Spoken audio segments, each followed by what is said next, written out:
Hello, everybody. Welcome to the latest episode of Pearson Mind Podcast. Coming to you a little bit late today for about 17 different reasons. I am here, as always, with my good friend Kevin Teddy. Kevin, what's up, buddy? Not much. How's it going? Good. No Gary today, as we are, again, I wasn't even sure was actually pretty sure we weren't going to have a show. But things worked out fairly well, and I got home in a decent hour, so I ringed up Kevin and said, let's try to do something. So if you guys listen to us on Facebook or Twitter, then you know you can also follow the show. Go to iTunes, Google Play, and anywhere else you guys get your podcast, and give us a 5-star rating. Follow us so we can get those downloads up, and just be awesome. Kevin, are we live? Do you see anything? No, it's not showing. It's not showing on me And I don't either. see anything up in the top screen. I wonder if we might have a technical difficulty. Might have to restart this mother. Because I think... Are you recording it? I mean, I'm always recording it. Okay, well just But... get it started and start without... Just keep going. Oh, yeah, that's what I'm going to do.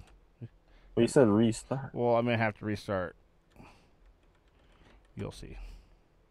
You won't actually see, but...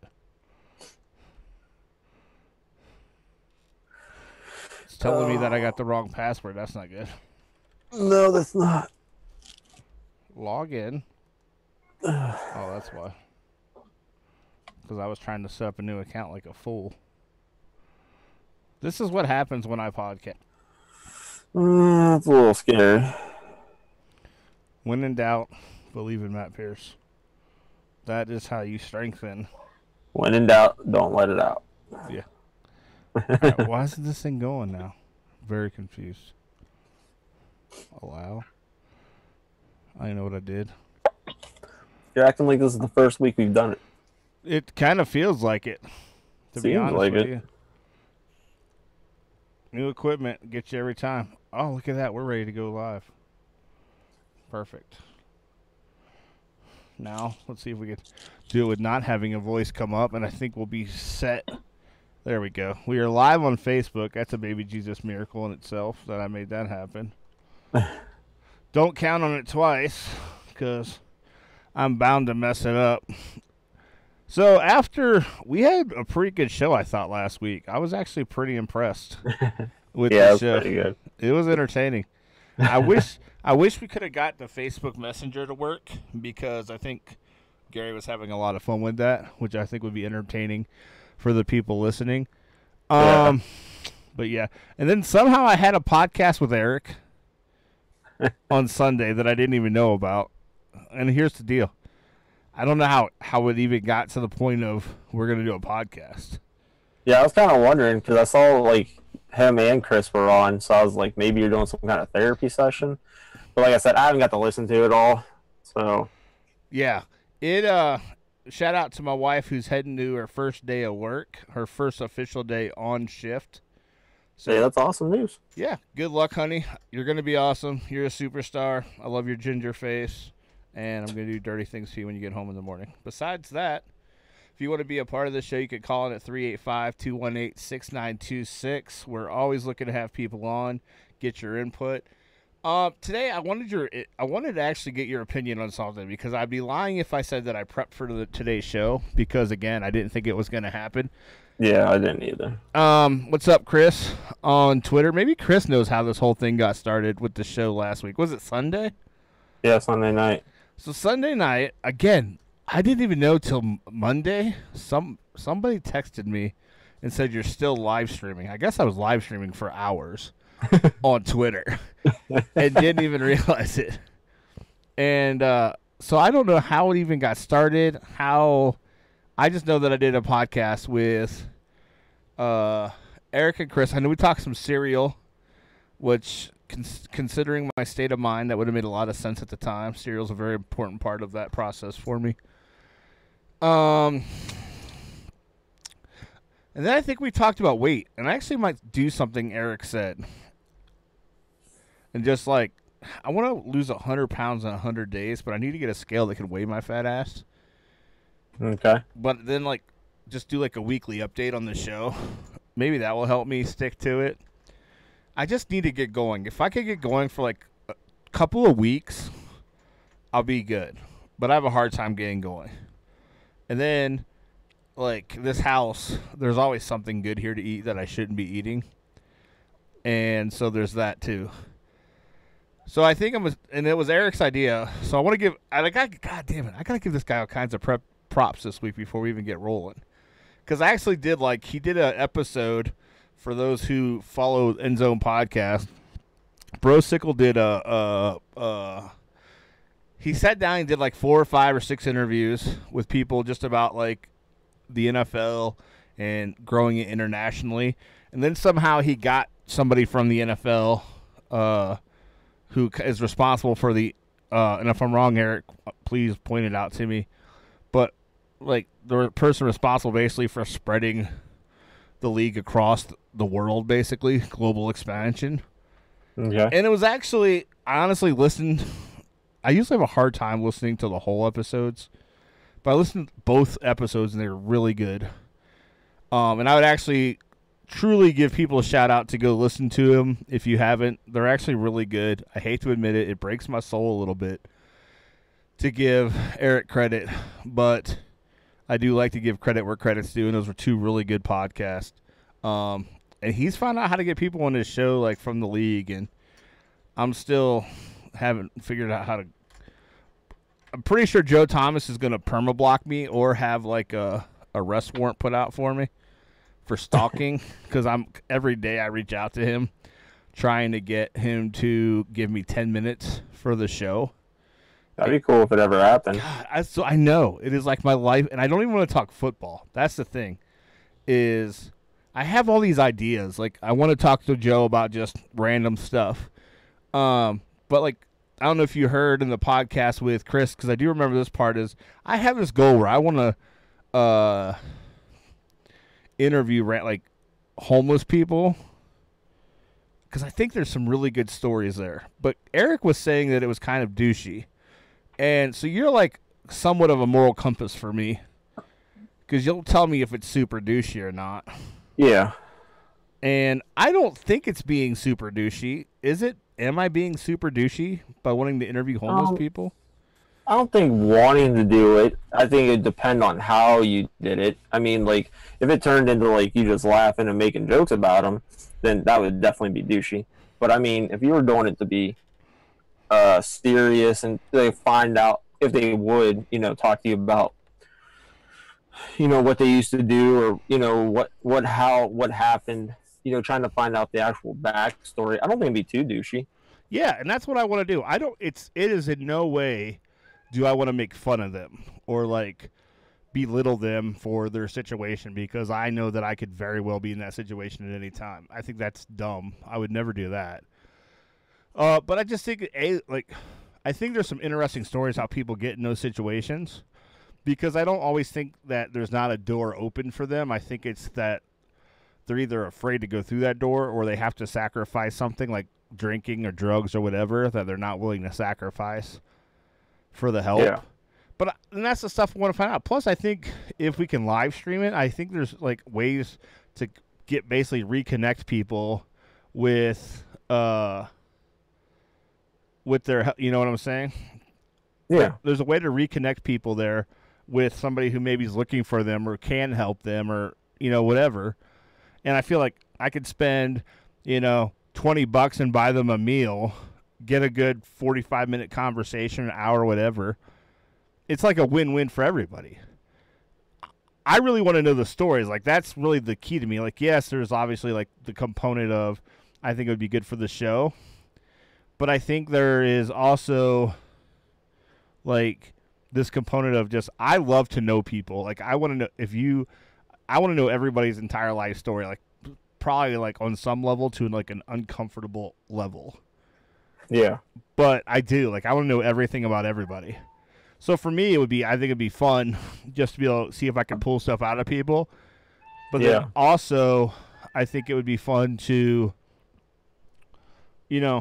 like for instance, like if I could like talk several times about wanting to get, you know, drug dealers on here and just kind of see how like people who live that life who, you know, they're Wait, out. did you say drug dealers? Yeah. Eric says it won't happen. He was very negative on that point. I want to. There's just stories like how people get in these these lifestyles. Yeah, I don't know about that one, but Why you don't you think that's never interesting? know If with someone's that been like how that go. you don't. Yeah, but you don't think it's interesting how like I definitely think it could be interesting. I just don't know if that'd be like a smart one to do. why? Like what could go It wrong? is. I think what could go wrong? You're hilarious. I'm serious. If I don't say their name and I don't put their face on screen, I don't know. I just think that one's more iffy, more of a dangerous thing than yeah, a there's bad risk, idea. there's definitely risk there, right? Yeah. That I can appreciate. I think we all Like, know. where would you do it? I don't know. The street corner? While you're trying to make a deal? How are you gonna find drug dealers? You know, walking around and be Well, like, "Hey, you I sell mean, coke? I happen You look to. like you sell coke." I know a couple. There's people there.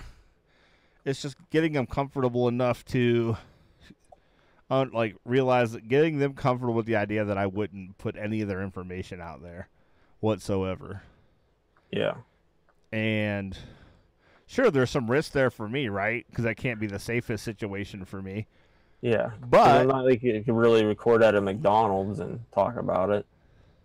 I mean, why not? Like you're just talking about it. It's not like he's slinging dope Yeah, across but I the mean, table to me. you might not want other people to hear. Yeah, that's true. No, and so there's definitely some logistical things that I'm totally up for the challenge.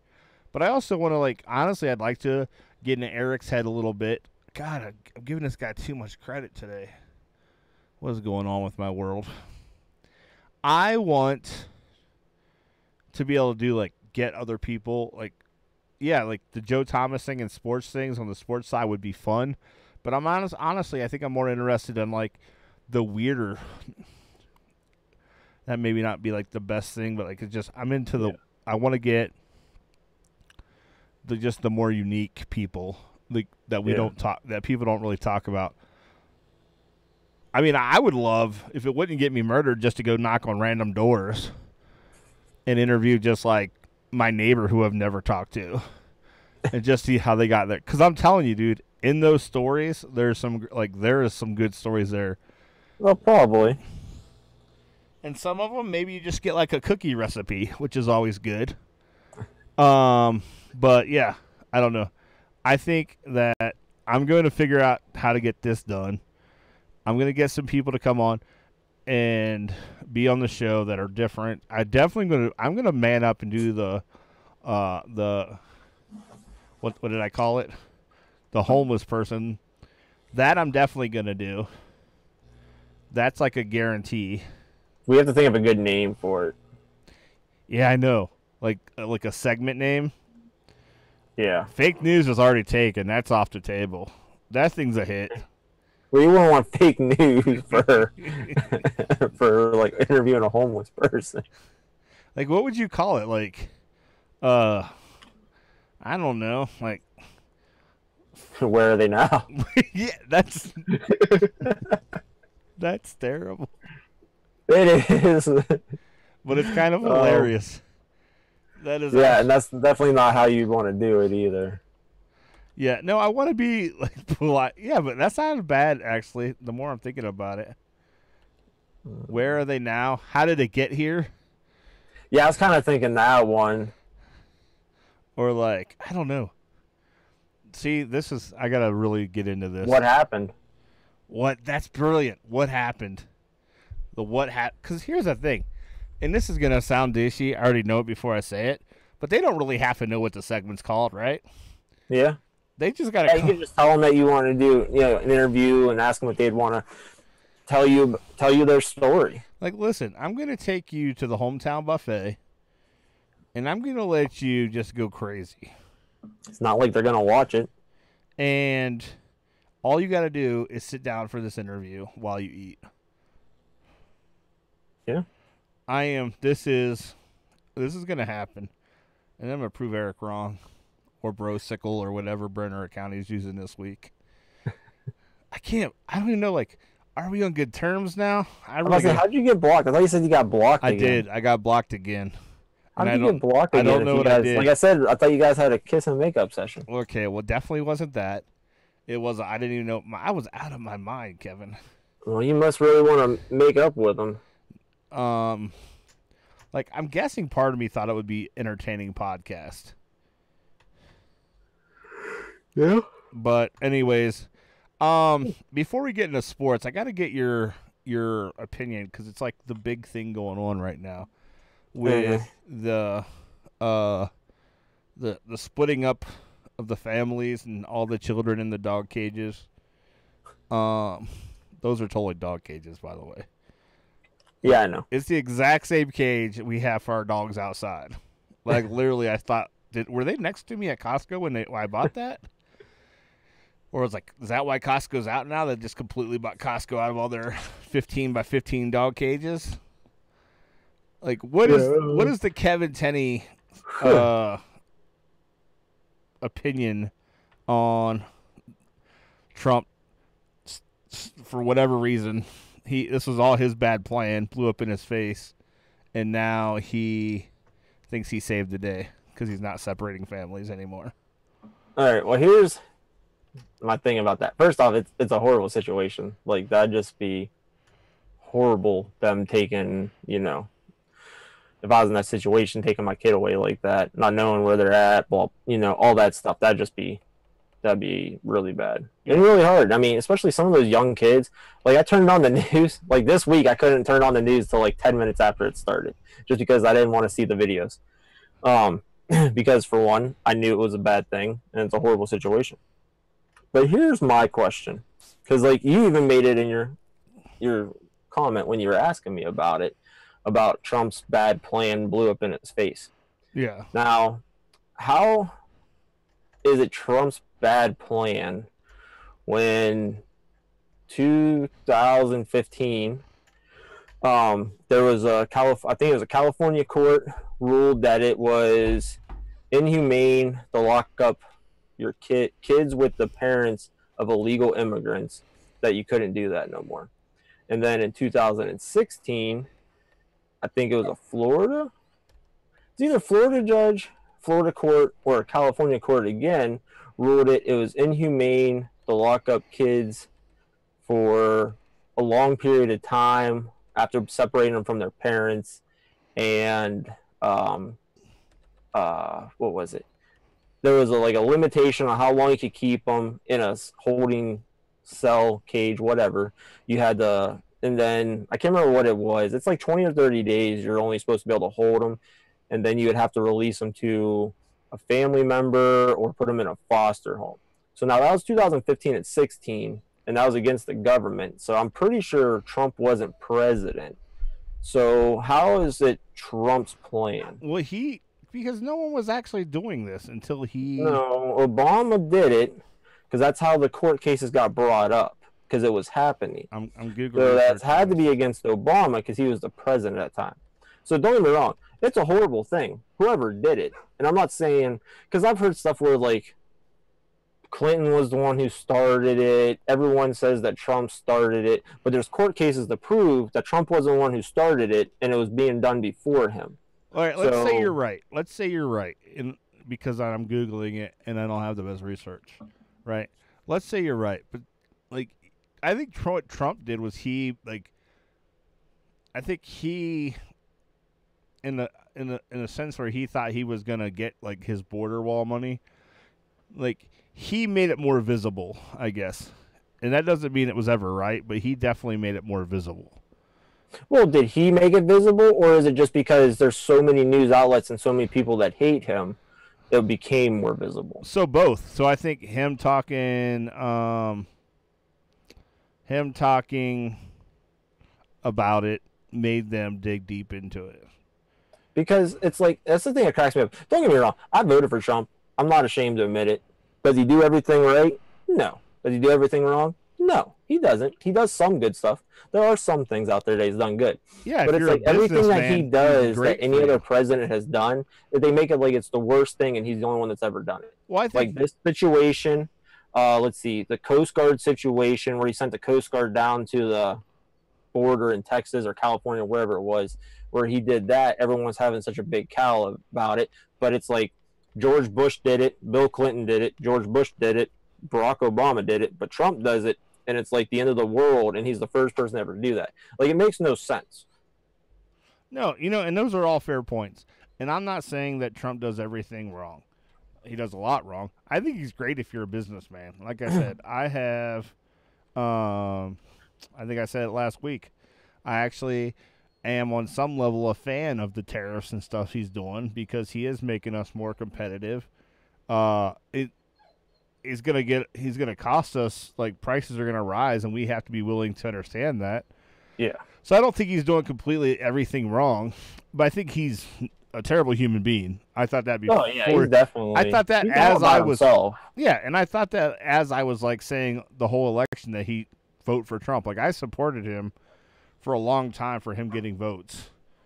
But I think he's a terrible human being, and I think that he does use stuff like this thing, like, to try to get the Democrats to break, so he could get, like, the full funding for his border wall.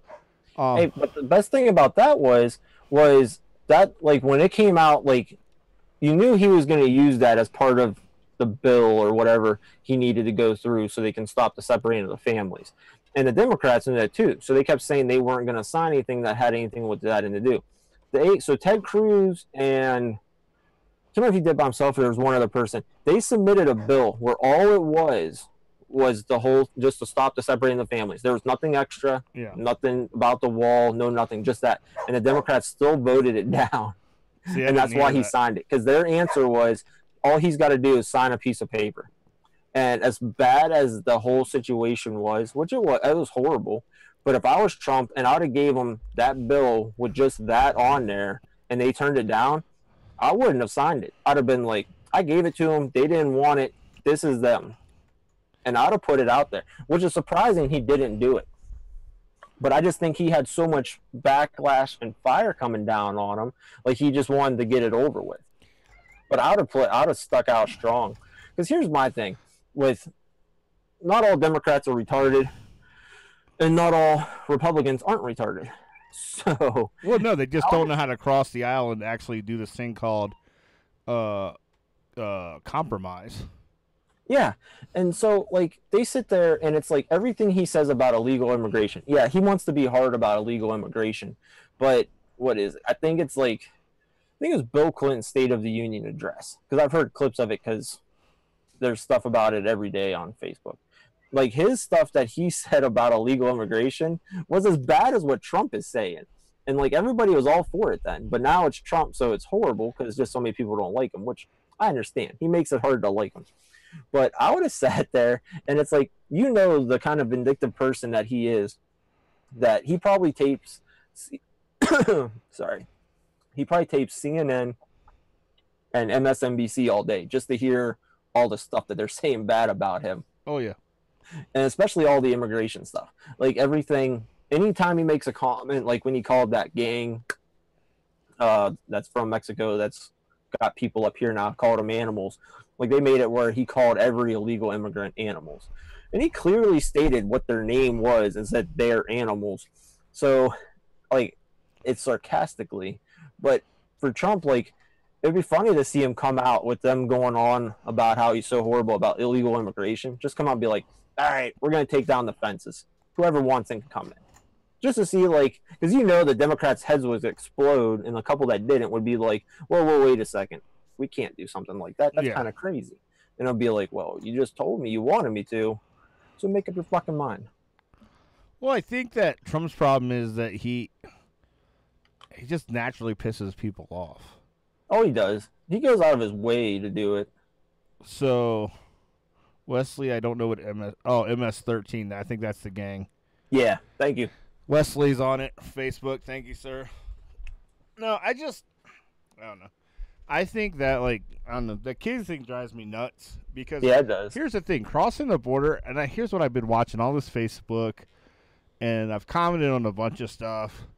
But here's what I keep seeing is like, well, they're breaking this law. Well, it's a misdemeanor. It's like jaywalking. It'd be like you jaywalking across the street with Whitney, and some cop sees you and goes, "Oh, you're jaywalking, so I'm going to take your kid away from you while we prosecute you on this jaywalking thing," which never happens, right? You get a freaking ticket and you go on your way. And that's the thing. They let them out. They're supposed to come back to court, and majority of them never show back up because they're going to get booted back more than likely. Sure, and here's the deal. Here's two ways to handle that, and you're totally right. But then you either just, why not just send them right back right away? Like, I know. Here's where I do have an issue with, one thing I do have an issue with, and I think there's a balance, right? I think like people say they have these rights. In my mind, they don't have rights. Like, they don't have constitutional rights. They're not citizens. That doesn't mean we should treat them like crap. Like I think there's a humane way of handling every situation, but I don't believe that they have rights to that these other people are complaining like, oh, they have Fourth Amendment, Second Amendment, whatever. I'm just throwing shit out. Yeah. But they don't, like, in my opinion. Now, if I'm wrong, tell me I'm wrong. Somebody prove to me I'm wrong. But to me, those rights are for citizens of this country. And if you're not a citizen, then I'm not saying we shouldn't treat you humanely. And I think that we should try to use the Constitution as a guideline for how we treat people, coming across illegally or whatever, and how we treat them. But like literally they've literally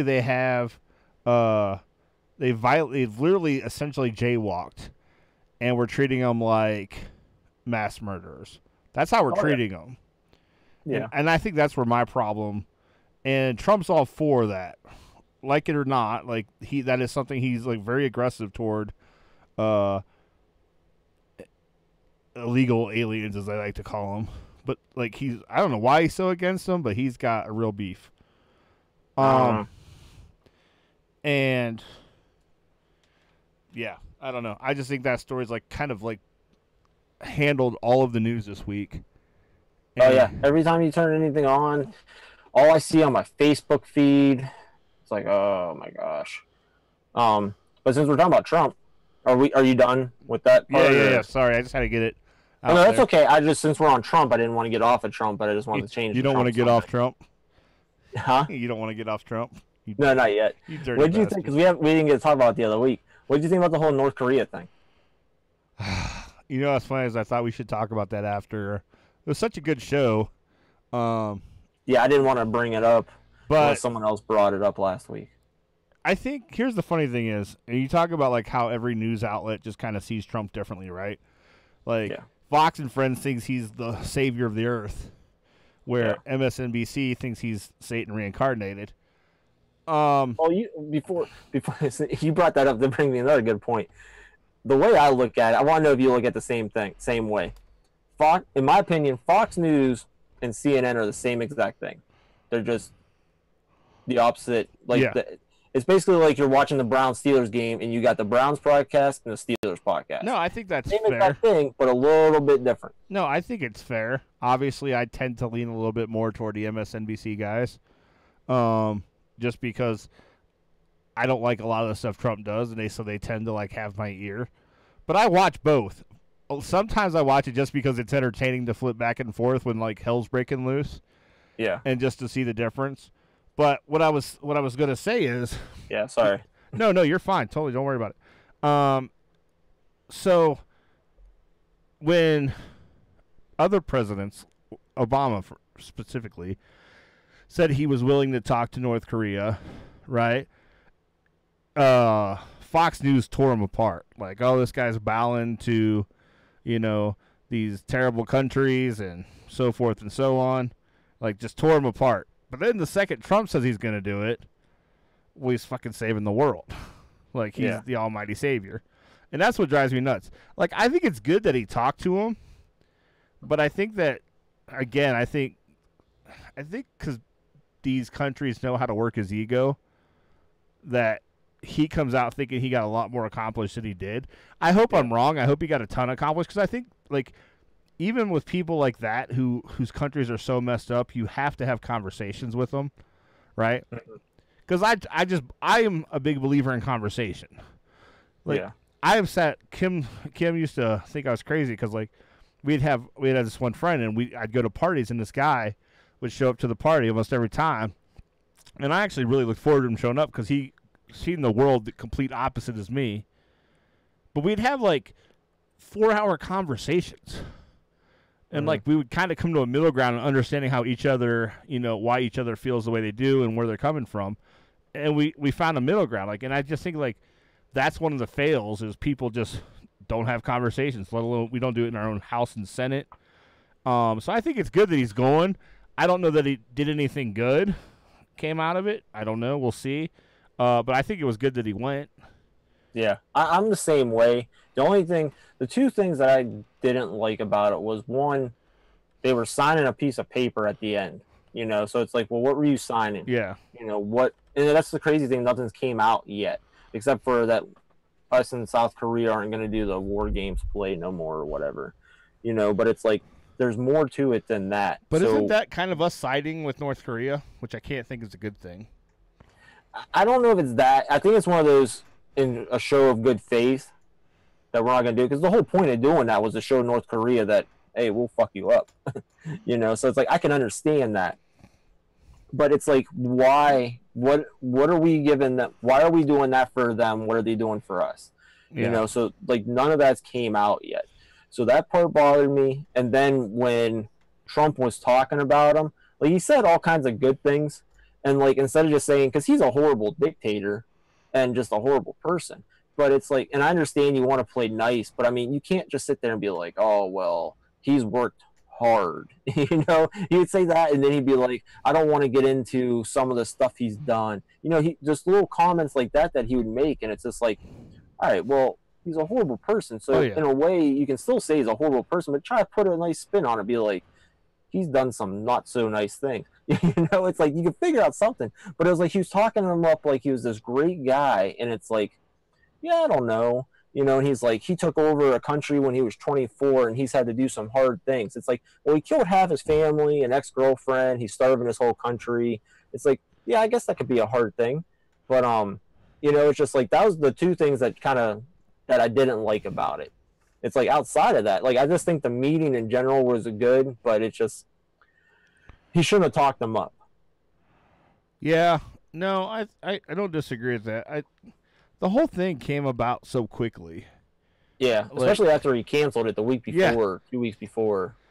That's probably one of the biggest problems with why he has so many issues is that everybody keeps, what's the word I'm looking for? Like his whole White House, his whole administration is a big cluster F.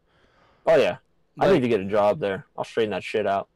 Like he'll go and cancel whatever, right? But then someone else will come out and go, "Oh, well, we can't wait to be there," or something better yet, someone else will go, "We're going to cancel that," and he's like, "Oh, I can't wait."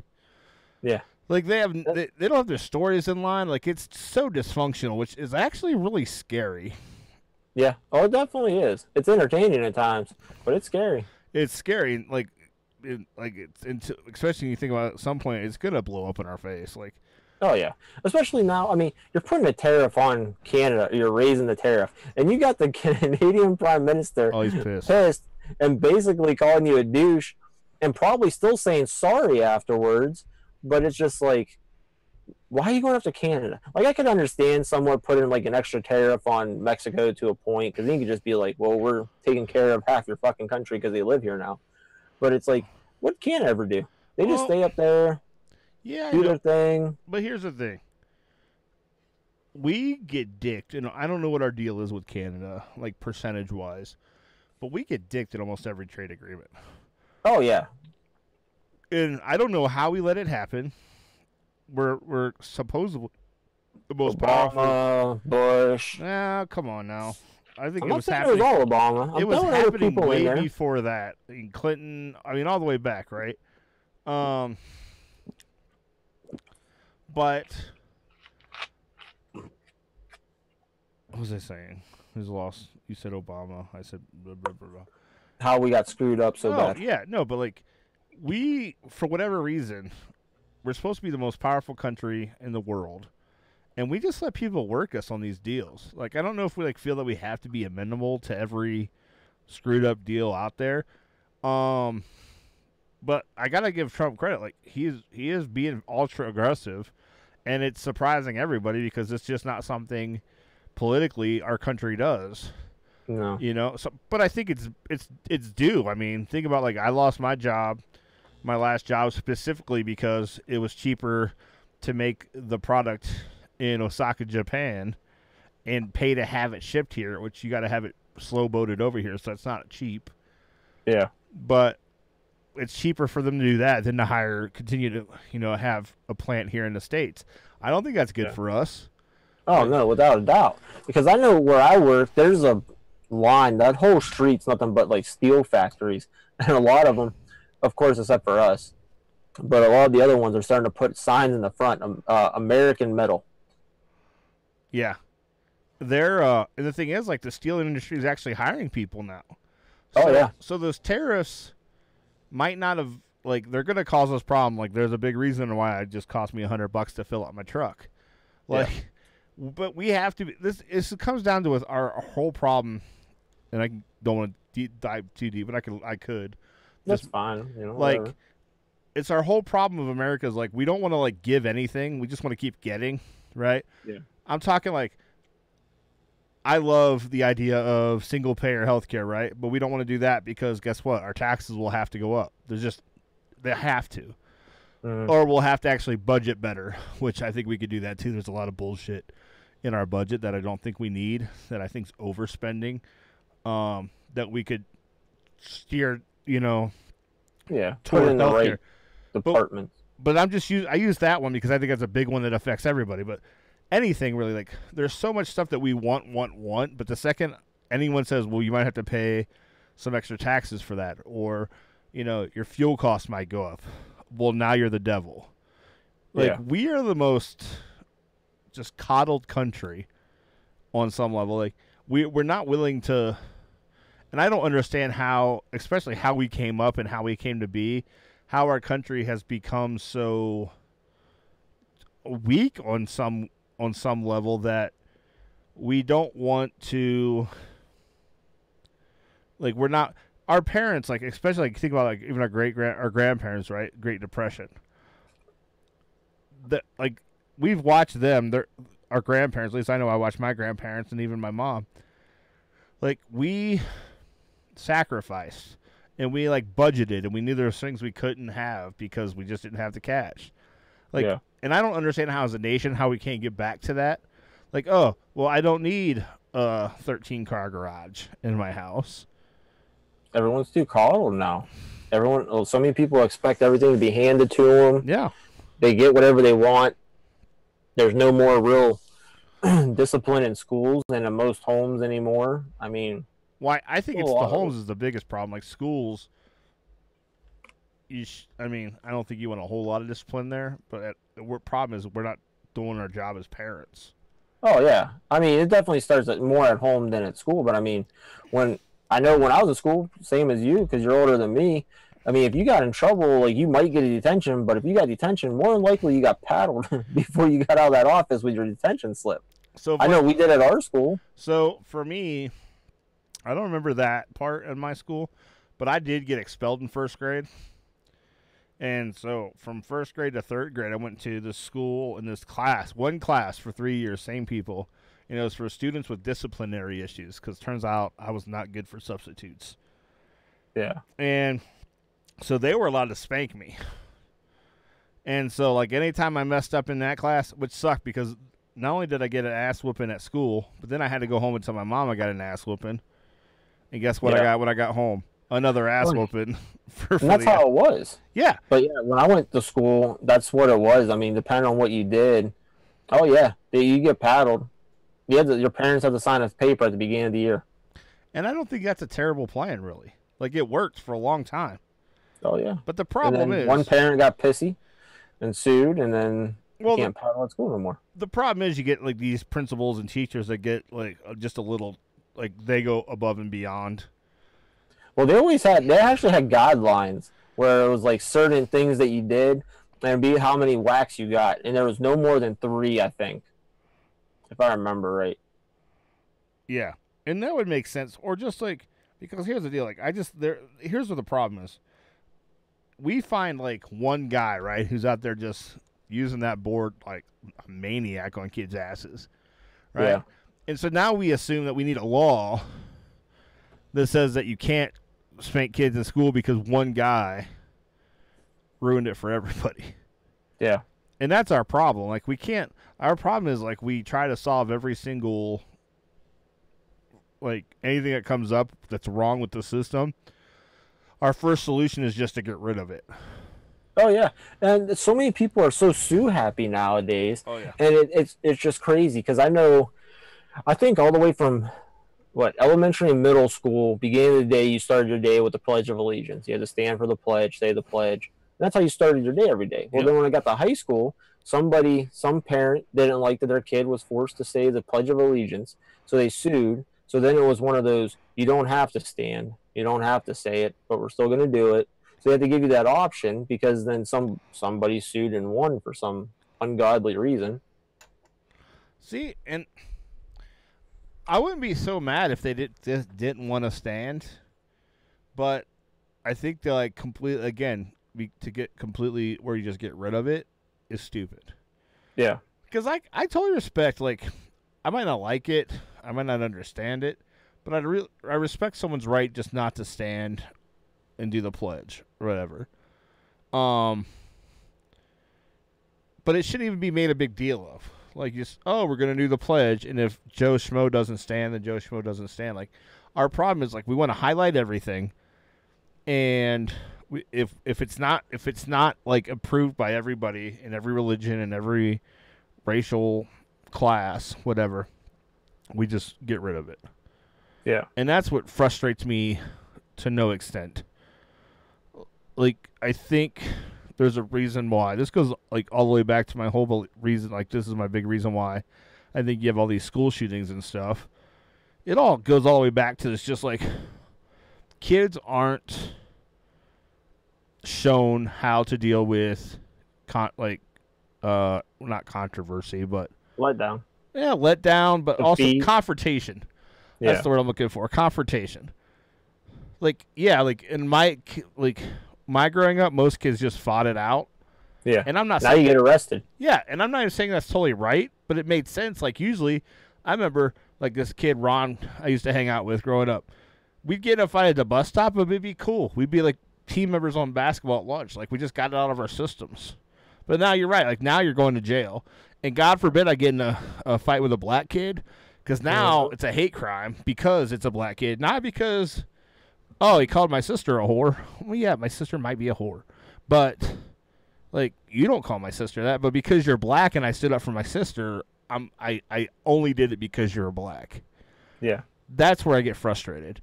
That's what I don't understand. And that's what I can't wrap my head around. It's the easy way out. Everyone looks for it, and that's what it comes down to. Like, there has to be a way to go, okay, no, it wasn't because he was black. He just, called his sister a whore. But the problem is, what I think they're more afraid of is, like, the actual hate crimes falling through the cracks. Because, yeah, I mean, it does happen. And that sucks, but that's just part of the shittiness of it all. But yeah, it's crazy. Yeah, so I think we've proven today that we live in an effed up world.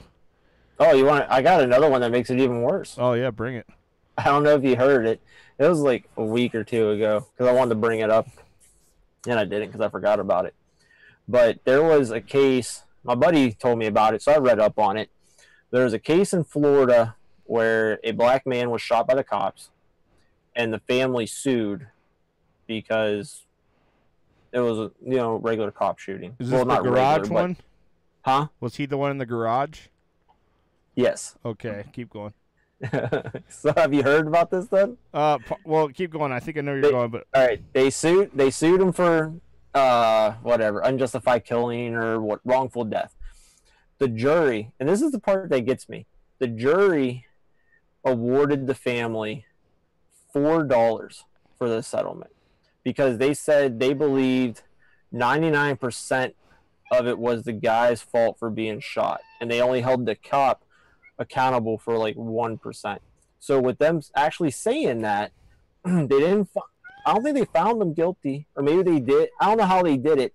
What how the verdict was read, but with that, they awarded the family $4, and they seen it as because the mother was the one who brought the suit. So $1 for the mother for the funeral expense because she was suing.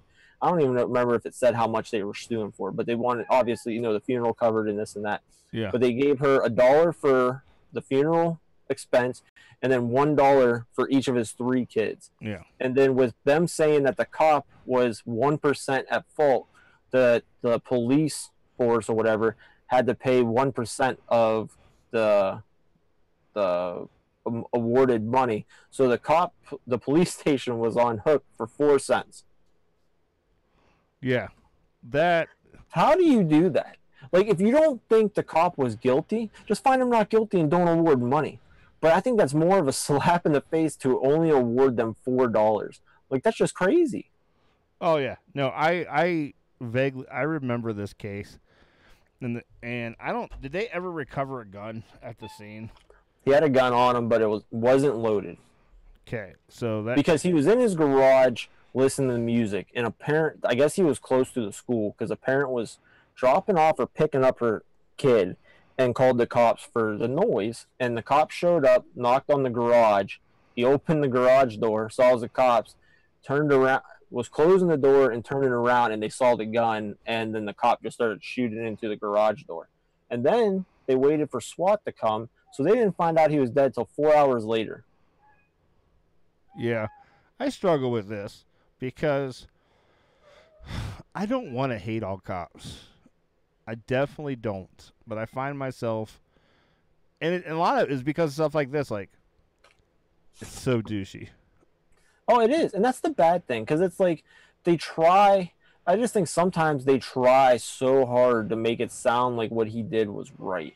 And it's like, there has been times where stuff has happened. Huh? What the cop did or what the kid did? What the cop did. Like, the cop shooting him. They try to make it sound like he was right in doing it. And there are times where there was laws broke. Did they go overboard? Yes. Because it's like, I don't really think it's like, was he in the wrong? Yes. But did the cop need to go that far? No. And it's just like, but they try so hard to make it like, oh, that's the only thing he could do. And it's like, really, the guy, like, I understand he saw a gun, but it's like, just don't stand in front of the fucking garage door. Wait till SWAT comes that way. Yeah. There was just the other day, there was a 17-year-old shot in Pittsburgh. Pittsburgh finally made it onto that list of cop killings. And that whole thing was, and the police chief there tried to make it sound like it was justified. And I'm like, it's kind of reaching, because there was three black males shot a car, were shooting into a car, and someone in the car got hit but didn't die. And the cops were actually close by. When the cops were coming to the call, they saw these 3 jump into a car and take off. So the cops followed them, and when they got to stop, they were arresting the driver, and the 2 that were in the back took off running, and the cop opened fire and killed one of them. And like the police chief was saying how, they were suspected in shooting of the other car, so they didn't know if they were armed, and they were just going to run away and start shooting. And it's like, yeah, possibly, I can kind of see it, but normally if you're going to run, you're not going to stop to turn around and shoot unless you're already involved in a shooting. I don't understand why, because I can't imagine they're trained to, like, the first thing you do is fire your pistol. Like, I'm scared of the situation, so I better kill something. Like, that's my biggest problem. And so, how do you... And I don't even know how you fix it, because I feel like the system's so broken. And the problem is, it comes down to just what I know we've talked about this before, is not holding, like, when cops accountable. And I'm not saying you fire him, or, like, the guy, it sounds like he actually had a gun, right? The one in Florida? Is that it? Florida? Yes, he did. He had a gun, but it was unloaded. So. But I think you make a good point. Like, did we have to,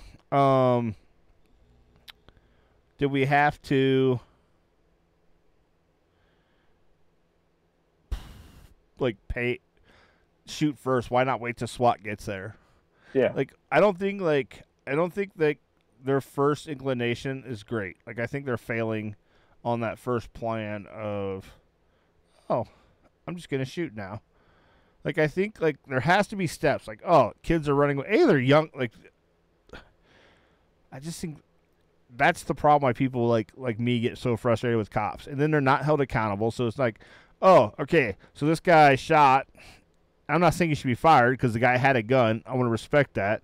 But listen, maybe you're suspended or something, or you have to go through some retraining because there was really, like, that wasn't the best option, is all I'm saying. Like, and hey, we're going to, like, stand up and say, yep, we messed up. But no one wants to do that because, like you said, the rest of the world's so sue happy. Oh, yeah. I mean, they're going to sue anyways, is the one thing, which that's their right to, but it's just like, for you to sit there, and the bad thing about it is, there has been a couple where there's been like no reason it should have happened, but a lot of them there's been stuff where it's like you can definitely see where they're doing stuff they shouldn't have done. Yeah. And I'm not saying they should have been shot and killed. That's just wrong. But it's like there's those things, and it's just like, all right, well, I can understand where you might be a little jumpy or a little bit on edge, but it's like still you're jumping to the gun right off the bat, and it's just like. And they take that one little thing and they make it this huge thing. Like, I can't think of the guy's name, but he was the guy who was shot in Minnesota in the car with his girlfriend and the kid in the back seat. That was terrible, by the way. Oh, it was. It was horrible. But the thing that, like, this is going to sound so bad, but it's the facts of the thing. It's the facts. I'm not making it up. I'm not trying to sound horrible like he deserved, because that was just horrible, especially with the people in the car. That makes it even worse. But he sits there and he's got his carry conceal permit, and they always tell you, because I haven't taken my class, but I have a ton of buddies and family members that have taken it. The first thing they teach you is when you get pulled over, the first thing you tell the cop is, I got my permit, and whether or not you have a gun on you. Yeah. He never said that. He said he had a gun. He never said he had the permit. And that was like the worst part of the whole thing, because then it's like he tells the cop, I have a gun, and then he starts reaching into the thing. So it's like, I understand what the cop is, because it's like you don't know if he's grabbing that gun or not. He didn't say he had a license, where most of them, they should, if they ring you up, if they type in your stuff and you come up beforehand. And that's the thing, like if that car was in his name, when he pops up, at least in Ohio, it pops up that you got your license. CC, yeah. So the cop should already know coming up there. But if you don't, but like I said, I think you could actually get in trouble if you don't tell them that you have the permit, and then it's illegal. Like, you're supposed to tell them you have it. So it's like, so he did that part wrong, and he got shot, and it's like they just ran with it. I don't think they really said that. That never even really came up. It was all about his past criminal record and everything. And it's like, so they do everything they can to try to drag that person through the mud to make it sound, well, he deserved, not deserve, but it's like makes it okay for the cop to shoot him. And it's just like, just because there's one thing like that, like I said, it just doesn't mean you should just unload on somebody and ask questions later. Yeah, no, hey, I totally agree. Even like, was it the other one? I think it was in Minnesota too, where they shot the guy running away, for 20 some times. They killed him trying to climb over the trash can over the wall. Yeah, it's crazy, and it's like, how can you justify? But they do, and they don't get charged. Yeah. And it's crazy, because it's like they'll try to bring charges and then they don't happen, which I understand. It's like, that's the brotherhood. You don't. Those are the cops that are bringing the bad guys in the evidence, so you don't want to hurt them. But it's like, when it's wrong, it's wrong. Yeah, I'll say I can't agree with you at all. Like, no, like you just said, when it's wrong, it's wrong. Like, I don't give a fuck if you've been on the force for 20 years with a guy. Yeah, but I mean, that's what they're like. The thing is, they always say, like, that's why so many of the attorneys don't want to press the charges or whatnot, is because maybe the next big case that they get, the cops aren't gonna cooperate so much, and stupid stuff like that. And it's like, if that's the real reason why it's not happening, it's like, yeah, we definitely need a lot of changes. No, I think that's a big part of it, and you're right, we do need a lot of changes. Like, go ahead. I was just gonna say, like you said, like something was gonna sound bad earlier. I'm really gonna like sound like a piece of shit. When I can understand. I'm not okay. I should preface this by saying I'm not saying it's right or that I agree with it or that I think anyone else should go do it. But I look back at like the Dallas shooting of the cops a few years ago. Yeah. And I remember telling Kim, and I know this sounds like crap, but I remember telling Kim, like, I understand why people get to that level where they feel like they have to go to war against the cops. Mm-hmm. I don't think it's right, you know, and I'm sad for any of the people who died because they have families and, you know, all that stuff. Hey, James, how you doing? End Zone Pod, thanks for watching. But I don't think any of that's right. Yeah. But I can honestly see how, like, when nothing's being done with all these cops just keep getting protected, I could see where people just go, okay, well, now we don't have a choice. We have to strike back.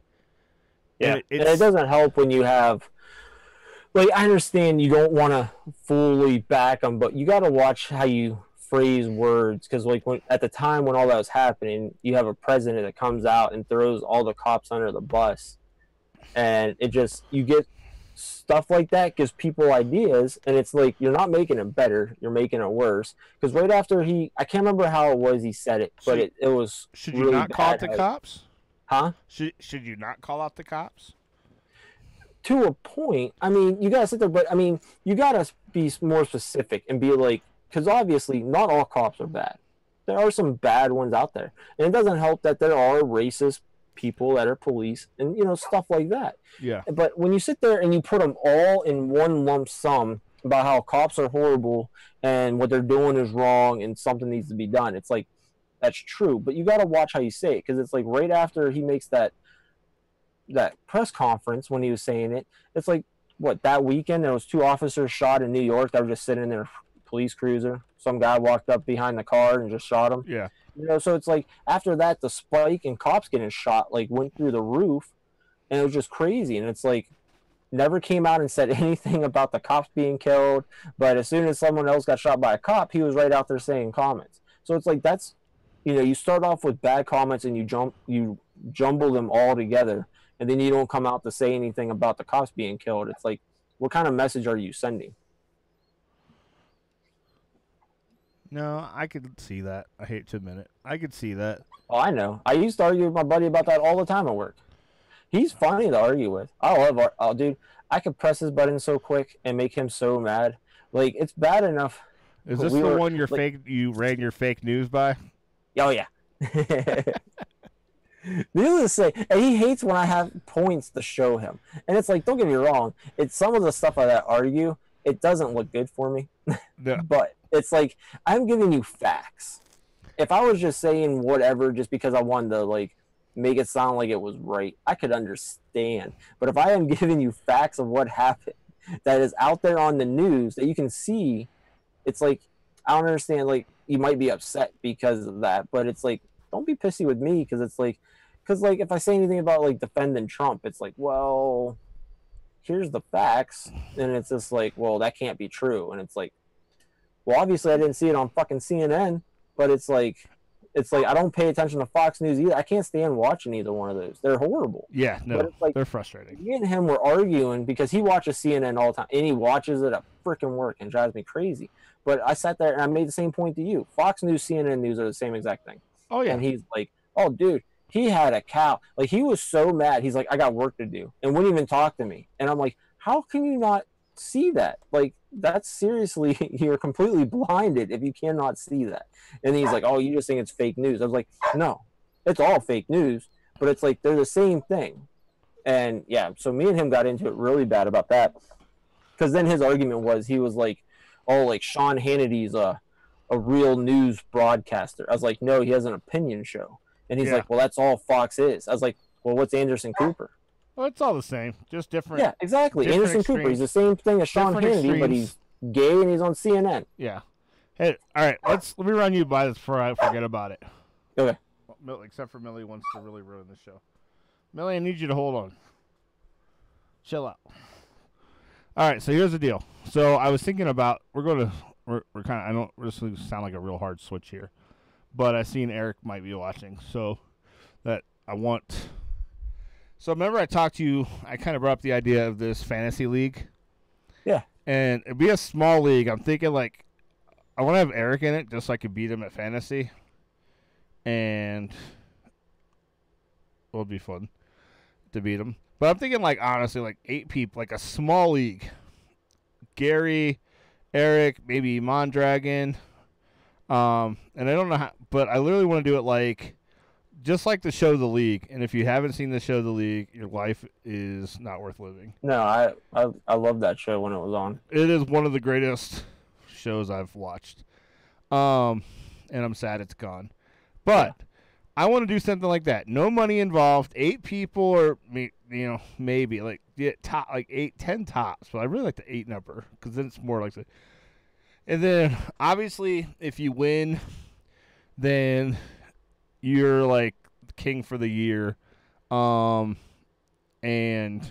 we can figure out what goes with that. But then, like, I'm thinking the person who finishes last, so probably Eric.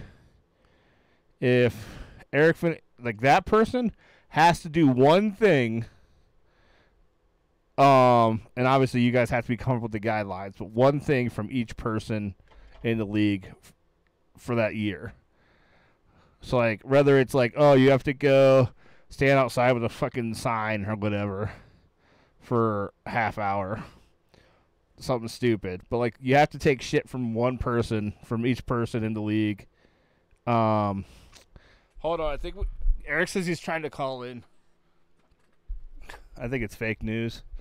But what do you think about this idea I have in my head here while I look up Skype? Because Eric says he's trying to call in. I'm not. I like it, but I'm not sure about the whole loser part thing. Why? Are you afraid to lose? Well, yeah, but it just. I don't know. There definitely have to be guidelines because it's like I don't want somebody to be like, oh, you got to get a Browns tattoo, something like that. Like I'm not gonna. Get a tattoo so we gotta set. Yeah, so you gotta set the guidelines before the season starts. Like, what can't you tell somebody to do? Yeah. And I think. Like, I don't want that to be like a huge list. But Eric's trying to call in. But I think it should be like, obviously I'm not going to go, hey, Kevin, you got to go streaking down the middle of Warren because I'll just get you murdered. Yeah. But, like, I think it should be like, if I wanted you to go like, hey, because I'm probably going to finish in first place. If I want you to be like, hey, go stand somewhere with a fucking sign that says whatever. Obviously, I'm not going to say I hate all N-words or Jews or whatever. You're not going to pull the Die Hard? Yeah. I'm not going to completely terrible. I'm just saying, like, I think it would be fun to know that, like, at any point in the year after the season's over, that you can get called out. You know what I'm saying? Like, you could get called. Yeah, I'm interested. I think it makes losing really suck. Oh, yeah, without a doubt. Is this Eric? That does not look like Eric. If that's Eric, then he's got ugly face. Someone call it in? Huh? Someone calling in, or Eric's trying to. And I'm trying to facilitate. This is really good. I'm multitasking like a champ. I'm watching Johnny Manziel's Tiger Cats play some CFL football against Edmonton. If you guys are wondering, why are you wasting your time? Hamilton's winning 21. Dude, I'll take any football I can get. I'm Is there jonesing. another game on? Haven't you watched enough of Manziel break your heart? No, because did you watch? Oh, speaking of that, as I'm trying to get Eric on, I hope I say this right, Nikki. Is it technically Nikki Ford Thomas? It's right there in front of my face. What was I saying? What were you saying? Manziel. No. Oh, no. But that brought me up to... Oh, did I see something? Did you see Baker on Fox the other day? The Colin Cowherd show or whatever? Owning Colin Cowherd. Yeah, I watched that today. My buddy told me about it, so I actually watched it. Which I thought was phenomenal. Yeah, I thought he did a really good job. He really speaks well for himself, Yeah, like especially knowing that he didn't like him. yeah. I think wearing the undraftable hoodie, brilliant. Yeah. And then he said something. Cowherd was saying something about The Browns being so dysfunctional. Yeah, and he's like, "I'm gonna stop you." He straight just said, "I'm gonna stop you right there." Yeah, I thought that was great because he's like, you're not inside that building, so if you're not inside that building, you shouldn't say anything that's going on because you don't know. Yeah, I thought he did it really well. He didn't come off disrespectful, you know. No, I think he came out confident. Yeah, and he showed maturity. I don't know. I was just super impressed. But I did love when Cowherd asked if he could get one of those, and he's like, "Well, we left you something in your green room or your waiting room or something." I thought that was pretty funny. I think that I don't know. Like he looks like a leader. Like he talks like a leader. I know I did see someone on Twitter go make fun of him, like, "Oh, he's killing it, against Cowherd." But what's his face for the Jets? He got drafted by the Jets.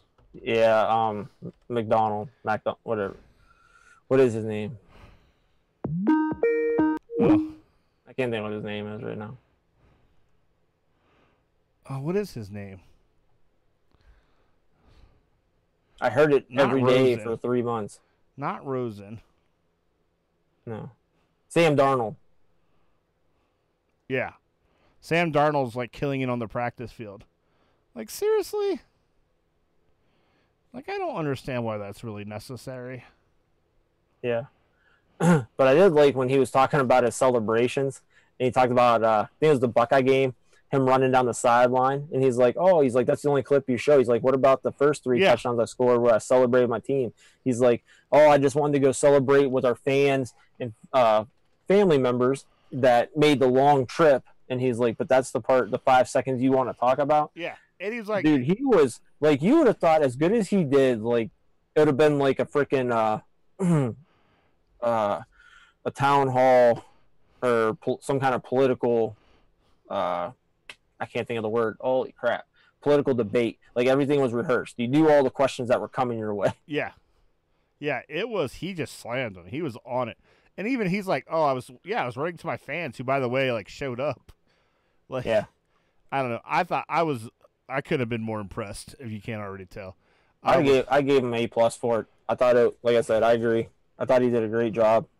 Handled is cool and then it's like so many people, even on the Undisputed, he was on there. I don't know when he was on there, but it was after the draft, and they were bringing up his comparison to Manziel, how he feels about that. It's like if that had been Manziel, he would have stormed off the stage. Oh yeah, no. Oh, I think we got Pearson Mind Podcast. Who's calling? This is Eric Jensen. Eric Jensen. All right, so you were trying to call in. I'm guessing you had a take or a point, or no? I wanted to agree with you on 2 things. I'd be down for a fantasy football league, and I agree. I think Baker Mayfield did really, really a really good job, and I couldn't be more impressed. And I'm a big Baker Mayfield guy now, I think. Really? You're changing. So now this league, what would you be willing to do if you lost? Because we're assuming you're going to lose. And I feel like it's only right to tell you that right up front. Like, our belief is you're going to lose. Okay, maybe not Kevin. I might be talking for Kevin. Kevin? Well, who all is in this league? All right, 1 second. Kevin, can you hear me? Yeah, I can hear you. Okay, I can't hear Kevin. I don't know what's going on. What is your phone number? I keep trying to call into the show, and it says the number doesn't exist. All right, well, I think I fixed it if you want to hang out and try calling again. Okay, will you give me the number? Why don't you give out the number to your listeners and also to me so I can write it down? Sure, it's 218. I'm sorry, it's 385. Give me a sec. Hold on. Let me get a pen, bro. This is... What is it? 385. 385. 218. 218. 6926. 6926. All right, folks, call into the Pearson Mind Show. It's a great show. All right, call back. I'll be calling in a sec. All right, Kevin, are you there? Yeah, I'm here. I don't know why your voice go under when his comes up. I don't like that at all. I don't know. I hear you both fine on my end. Really, I can't hear you. Oh, that's not good. Yeah, that's what I was thinking. That's a terrible plan, right? Yes. Well, at least we can agree on That that. means you'd actually have to look at the screen when I'd be like this, like. I could read video. Yeah, see, they should be working. I don't know. All right, stand by. I'm just looking at this real quick, please. No. All right. Who knows? Who knows what I did wrong? We'll figure it out tomorrow. Anyways, yeah, I think Baker killed it. I want to watch it. I want to see if he said anything on. I think it was Undisputed, where he was on there too. I'm a huge Baker guy, and I just become more and more. I still don't want him to play. All right. I think my phone doesn't like Eric. Let's try one more time real quick. Eric, right. Call 385-218. Let's do this. I'm changing the world right now, Kevin. Sounds like it. As long as you don't got to make a call. What did you think about the old Jameson? Surprised they waited this long to do it. Really? It came out, if I remember right, didn't it happen last offseason? 2 off season, 2016. Yeah, so why wait so long? I don't know.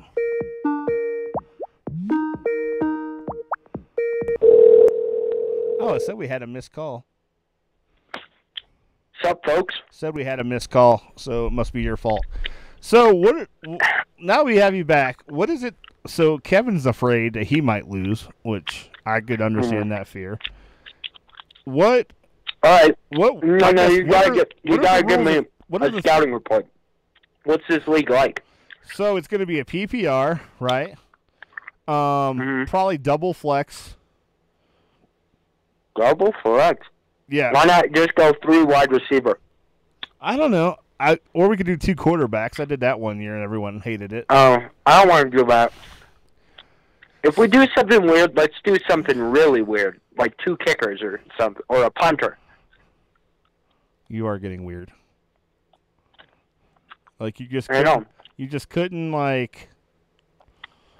just couldn't do it, could you? You're like, I gotta make it weirder. What? You're like, I gotta make it weirder. All right, I'm trying to. No. What? Aside, what did you have a question for me?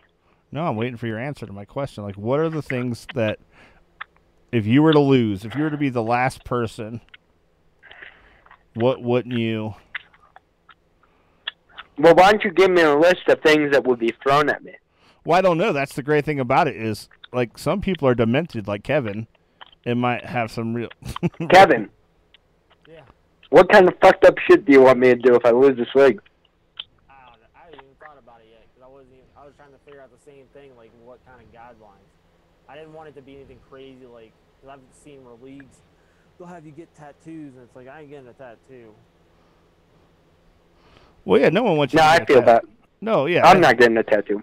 I mean, you should get tattoos because tattoos just make you a better human. But I would do something stupid like how you have to go get some kind of Donald Trump T-shirt to go around and have pictures posted. see, if I could hear you, Kevin. All right, Eric, I'm gonna hang up on you because something's messed up here, but I'm gonna try to do something else. So be by your phone. All right, thanks. Bye. I don't know why it keeps dropping your sound. See, this is I don't know. This is the whole thing. Now I was like, oh, I'll just invite him via Zoom. Funny thing is, I don't know how to. Oh, what the heck just happened? Oh, your screen just went all kinds of yellow. Yeah, it did. This is why you have to get yourself. Tell your wife for Father's Day. Wait, Father's Day's already passed. It's already passed. She got me a Fitbit. That's like Miranda just calling you fat. No, I asked for it. No, sure, Kevin. I think No, that's. I did. I wanted one because when I go on my walks, my phone doesn't keep a good GPS thing. and so it doesn't give me like accurate how much I walk, and it even screws up the time, which I can't figure out how my phone screws up the time. But so I wanted one. Or your wife thinks you're chunky and was trying to send a subtle message, and that's the one. That's the story I want to sell, Kevin. Okay. Oh, I found the invite. What is Eric's email? What do you think Eric's email is? I have no I'm idea. going to lose at fantasy. That'd be funny, but I don't think it is. Oh, I found it. I found it. I'm pretty much changing the world right here. Oh, no. Wait. I lost it. I thought I had it. Oh, wait. No, I did find it right here. While you're messing with that, let's see if I can get my video to fix. Oh, well, you just broke it. No, I turned it off. I'm hoping it will restart and be normal again. What the fuck? Utah Eric 18. Why is it? Send. What'd you do? It looks like you're sitting in a pee bowl. I don't know what I did. I didn't do anything. Oh, you gotta be kidding me. Eric's saying fake news that his computer's now down. You look like you're peeing in a fishbowl. That you're in a fishbowl full of urine, which I think works for you. It's like you're a Super Steelers fan and you just have a filter on. Mm-hmm. What sucks is, like, I saw it looked like it broke out, or the camera cut out, and then it came back on yellow, and just like now, it'll start up like it's normal, and then it goes stinking yellow. And I don't want to, like, log out to log back in. Why? I think this is hilarious. I would run with it. Like, here, maybe I could fix it. I have an idea. It's on my end. It's not yours. I know, but that doesn't mean I can't fix it, Kevin. Ye of little faith. Okay, what do you want me to do? Bam. Okay, I didn't fix it. But I did make you look like you got messed up face. But that's not nice. I won't do that. All right, so no running around naked. I'm not going to get you arrested. Nothing. Okay, that's fair. What about if I wanted you to, like, go park next to a cop? Are you with me? Yeah, I'm with you. All right, I want you to go park next to a cop and play F the police. Where does that fall? I need to know. That would be iffy. I know. But I have white privilege, so I wouldn't get shot. You do have white privilege. That made literally my entire week. Dude, I was surprised. I sent that picture in the text message, and I didn't even get a response by you. Gary gave me the laugh about it. What picture? It's in our group text. Oh, I'll have to check it out. I don't remember it. Yeah, it was the Oh, yeah, I do. Yeah. And now I do. Yeah. I saw that, and I was like, yeah, I'm sending it to him. Yeah, it was a great new, what's it called? Segment. But also, yeah.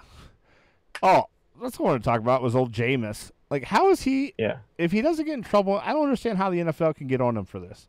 If he doesn't get in trouble in the court system, like, where does the league, like, have a right? It wasn't making the league look bad. It wasn't a league event. It doesn't matter. It's personal conduct. That's the thing that made it so great for them when they made that a rule. Because Roethlisberger never got in trouble in the court system. He got suspended. Greg Hardy technically got off, and he got suspended. Yeah, and I hate all those. Like, Ray Rice never got charged. He got suspended. This just totally... It's a wide open rule. But I think that's the problem. Is I think that's why I have such a problem with... Goodell? Goodell. Yeah, the guy drives me batty. I agree with you. His rules, he never follows his own rules that he makes up. Well, yeah, he has zero consistency. Yeah, none. In his rule-making policy. And just should not be in charge. I think he needs to be fired. And I think that, especially with he gets like $40 million a year. Yeah. Which I think is ridiculous. Oh yeah. It's crazy. But I mean, I don't feel bad that he got suspended. This is a guy we're talking about that's got away with everything. Yeah, but I don't think 2 years I think is a bit much. Oh yeah, I can't understand why they waited so long. That's the thing that makes it bad. But what are you gonna sit there and say? Like, we were trying to gather the evidence? It's like she came out and said what her story was. Like, no idea. Or you just don't do anything. You waited this long. I don't What like, is it out of? I'm not a Jameis fan in general, but Yeah, me neither. He's a douchebag. But I think that still waiting for Eric. I think that he unfortunately actually think he should have got just nothing happened to him. Yeah, like I said, this long. If they'd have done it right off the bat, Yeah. then okay, I'd have been fine with that. But I mean, I'm still fine with it now, just for the fact that I don't like him. But if it had been anybody else, yeah, I'd totally agree that you waited this long. Why do anything now? Yeah, no, I'm 100% on board. What was the other thing? So we had the draft last night. I didn't get anything from it because I don't watch a lot of college basketball. Yeah, I knew who the guy was that the Cavs drafted, but that was the only thing I really watched it for. Is he any good? I don't know anything about He's not bad. I mean, he'll give us a pretty good point guard. But it ain't gonna matter if LeBron ain't there because he can't carry a team. He ain't gonna be able to carry the team. I don't know why the Cavs. I know my brother-in-law Dan says he sees why the Cavs still want Love, no matter what. Why they won't part ways with him. I heard that they tried to trade him. No, But then they came out. Now they came out and they're saying they're not going to get rid of him, whether LeBron leaves or not. I'll say that's the only thing I heard was on ESPN, where they said they're not leaving. He's not leaving no matter what. Here's what we need to do. I keep forgetting. I wanted to bring it up a while ago and I haven't. We need to next week, if Gary's on, we're all on. We need to pick whether we think LeBron's staying or going and where he's going to go. Well, and then week, our episode before, they're talking about, unless he does it out of nowhere or just doesn't opt out. But then, like, in a couple weeks after all the rumors and all that stuff starts flying, then we'll have to revisit whether we want to stick with our pick or we're going to change our pick. He has to update. I'm totally down with that, but I know he has to, literally, he has to tell him by next Friday. And if he opts out, like, well, yeah, is there any way he's staying if he opts out? I think so. I mean, he's opted out the last 2 times. Just get more money, because with that collective bargain agreement, he can up how much he gets paid. You know, but 30-some mil a year, that just ain't enough. So. No, I'm totally down if we can get Gary to show up, because just like tonight, he ghosted us. Even if he texts us the answer, so we'll have it by next Friday. I'll tell you now, I think as of right now, I'm saying he's gonna stay. Okay, now you've got me, because I couldn't disagree more. Why would he stay? Huh? Why would he stay? He hates ownership. This team does not have what it takes to beat anyone in the West. Why would he stay in Cleveland? Because his wife wants to stay at Akron. You think she does? Yes. That's why he came back. She's pretty hot, too, by the way. I never paid a whole lot of attention to her. But then I seen a picture of her the other day, and I was thoroughly impressed. Yeah. Because I don't know how old his son is, but you got to figure, I can see him staying in Cleveland until his son goes to college. And then it's all up in the air because he wants to play with his son. His son's not going to college. That one-and-done rule will be gone. Oh, yeah. If the one-and-done rule's gone, then, yeah, whenever his son graduates, he'll leave. If they have to play 1 year after his son graduates, he'll leave. Yeah. No, And he'll have to wait till after the draft because a shitty team's going to get him. So then he's going to have to be like, great, now I got to go to the Cleveland and Arizona and go join the Phoenix Suns or something, you know? Because as soon as he leaves, the Cavs are going to be back to what the Cavs were. That's like, my buddy at work, he said something, he's like, I hope he leaves. And I'm like, aren't you a Cavs fan? He's like, yeah. I was like, so you're okay with them sucking? And he's like, well, it's the East, so they're weaker, so they can rebuild quicker. And it's like, they had 4 years with Kyrie and got no more than 22 wins. So I was like, what makes you think it's going to be any better this time? Yeah, I don't think they'll be as bad. I think that I don't know if this young guy's got some talent that will help, right? But then He's not bad, but if like I they said, are, he's not Kyrie. No. And I'm not even a Kyrie fan. sure. But if they're keeping guys like Love, and they can bring in like, obviously they're not going to get the marquee players. We all know that. But No, you'll have I think they Love can until be he's better than they contract were up last and he'll time. leave. I think with guys like Larry Nance Jr., who I think is going to be a really good player. Yeah. And I even think Clarkson, not Clarkson, the guy from the Jazz that refused to come in, Hood. if he can get in as a regular and like get into the groove of the game like I think he needs, I think he'll be okay. Like I don't think they'll be as bad as they were. I still don't know that they're a playoff team or if they're better than like a 7 or 8 seed if they do make the playoffs. But I don't think they're as bad. I think LeBron's leaving. But I don't think it's because of the players. I think because we could get players if we really wanted to bad enough. I think it's the LeBron owner. there. I think he hates Dan Gilbert.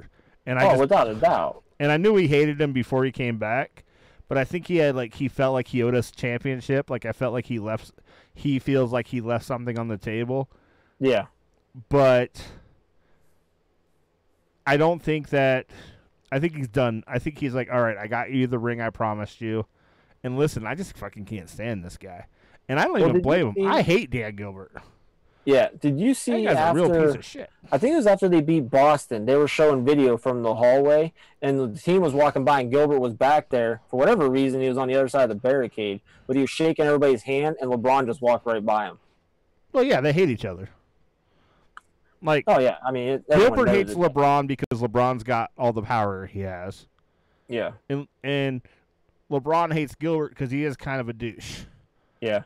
But, I mean, all the reports are saying that I saw was that they drafted the guy LeBron likes. Well, and that's So good. it's like, did you draft him because you think he's going to help your team, or you drafted him hoping LeBron will stay? Here's the thing. Like, I think both, right?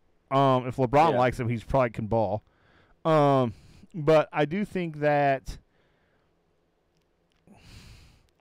no one's going to be happier if LeBron re-signs than me. Because I don't want to buy another cap. I've already got a couple of caps. But I am going to go where LeBron goes. Like, I know people give I'm the same way. people gives me shit for this all the time because I am not as hard like wired I am to the Browns and maybe to some extent the Buckeyes. That's kind of where my allegiances like lie. The Indians, if they win, great, it's fun, but baseball in general bores me, so I can't get into it. I would like it better if they changed to where like each what's that called, series is like soccer scoring. So if you win 2 out of 3 games, you get a point. If you sweep, you get 2 points. I think it make it more interesting, but it's just too long. I can't get into it. But with the NBA, I really never even got into basketball until this kid from my neighborhood became like the greatest player ever. See, I was always like you. I've always rooted for players. I never really stuck with like one team because I was always like a Shaq fan. So wherever Shaq went, and like I was never a Lakers fan, but when Shaq went to the Lakers, then obviously I had to like the Lakers. Yeah, just like Shaq. And then they screwed him. Well, Kobe screwed him, and they sent him to Miami. So it's like, and then like when he went to the Cavs, because I always wanted to get a Shaq jersey, but I would refuse to buy a Lakers jersey. So when he went to the Cavs, when he was over the hill, I got a Shaq Cavs jersey. And it was like, before that, I like Kevin Johnson for the Suns, so I rooted for the Suns. I mean, it's always just been, certain players, and of course LeBron. So, Hello. Hey, there's Eric Jensen. hey, what's up? Hey, I don't know why I'm not on the screen, but it doesn't matter. I'm working on it. There he goes. While we're talking about the NBA, I'm really pissed off that the Jazz took Grayson Allen. All right, They needed we're not there yet. See? You already did it, Eric. You haven't even been here 2 seconds. You done Eric the shit out of this show. Like, come on. Sorry. We're talking about LeBron staying in Cleveland. What do you think? What is your opinion? Is he staying in Cleveland? Nah, he's gone. See, I hate to agree with Eric. I've given Eric way too much credit this whole podcast. Like, I don't feel like I should post it just for that reason. Oh. Because I don't know if you heard, but I did listen to your last 2 episodes, and I'm officially 100% caught up on the End Zone podcast. And as much as it burns my soul to admit this, and it does burn my soul, I really enjoyed the last 2. I thought you did a nice job. Thank you. I thought the interviews were good, especially the ones you got from like the guy from Ireland. It was Germany or Russia? It was Germany, right? Yeah. So, like, I'm envious. Like, if I could steal anything from you, it would be the ability to get other guests. And I really liked – who was the guy from the NFL that you got? Who? Which one? Your last episode, 101. 101. The NFL Vice President of International Marketing. So you can just give everyone – so this is Eric Jensen from the End Zone podcast. He's our mortal enemy, but – Well, I wouldn't say that. You want to just kind of tell us a little bit about what your last 2 shows were about and what they covered? Because I think it was interesting, and I thought they were good shows. Again, I hate to admit it, but you should listen to them. Well, thank you very much. First of all, I know that takes a lot coming from you. Yeah, they were a lot of fun. I'm glad you enjoyed them. They were kind of about... I'm going to see how many gumballs I can stick in my mouth, by the way, for this whole interview. So, am I okay to do that? Well, I feel like I don't have any control over you, so. This should be fun. But it was about, why international football can't grow the way that the NBA and the NHL have overseas. And there was some really interesting answers on there, and the biggest thing was I never realized until I spoke to the international people, like, how hard football is to understand. It's such a complex game. And the other thing with them is the time zones. Like, I don't know with you guys. With me, I'm a big soccer fan, so I've been waking up early to watch the World Cup.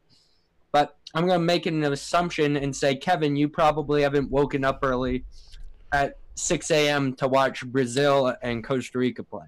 No. I wouldn't do anything for soccer. Mm-hmm. So that's kind of a challenge the NFL faces overseas because it's the exact same time. Like, our primetime games are in the middle of the night over there. And they face an even harder time in Asia because the 2 o'clock games and the 11 o'clock games are in the middle of the night. And maybe you'll see Sunday Night Football if you wake up really early for breakfast. But that's the hardest thing I've noticed is that just the time zones are the biggest thing for football. Because if the NFL, talking to these people, I kind of suggested, well, what if the NFL moved a week where their time zones moved up? That's not a good move because then you alienate the fan base in the United States. And it's kind of a lose-lose scenario. And unfortunately, I ain't come away quite with the answer I wanted. I don't think we'll ever be able to see an international kind of football competition like the World Cup has or the Olympics has for basketball and hockey. What do you think about that, for high Kevin? school football. What'd you say, Kevin? Sorry, I missed that. I'm talking about, like, obviously not pros, but high school football, every 4 years they have an international football playoff, whatever you want to call it, kind of like a World Cup kind of thing. Because 4 years? I think it was 8 years ago now.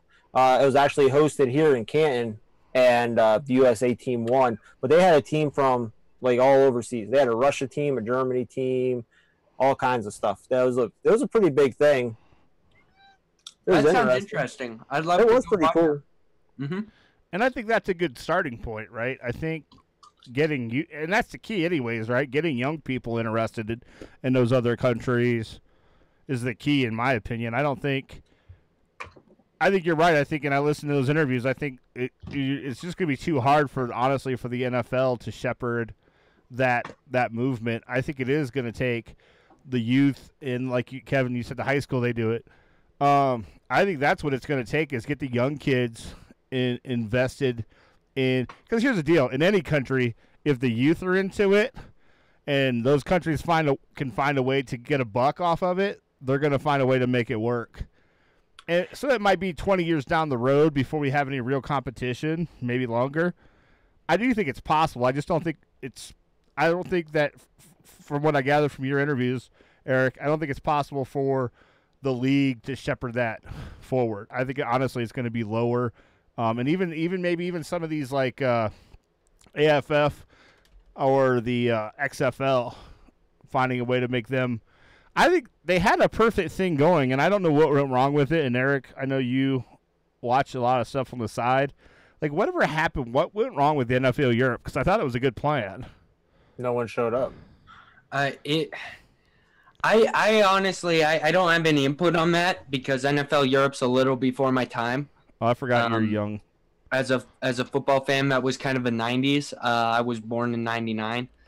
So I couldn't really give you any analysis on that. I think another real problem that football faces, though, is that, like, even if you want it to grow, people playing it, like, now because of, like, the injury things and the CTE stuff that comes out, so many more even U.S. parents are hesitant now that European parents, and this isn't a dig at Americans, but almost every European I talked to on that podcast had children.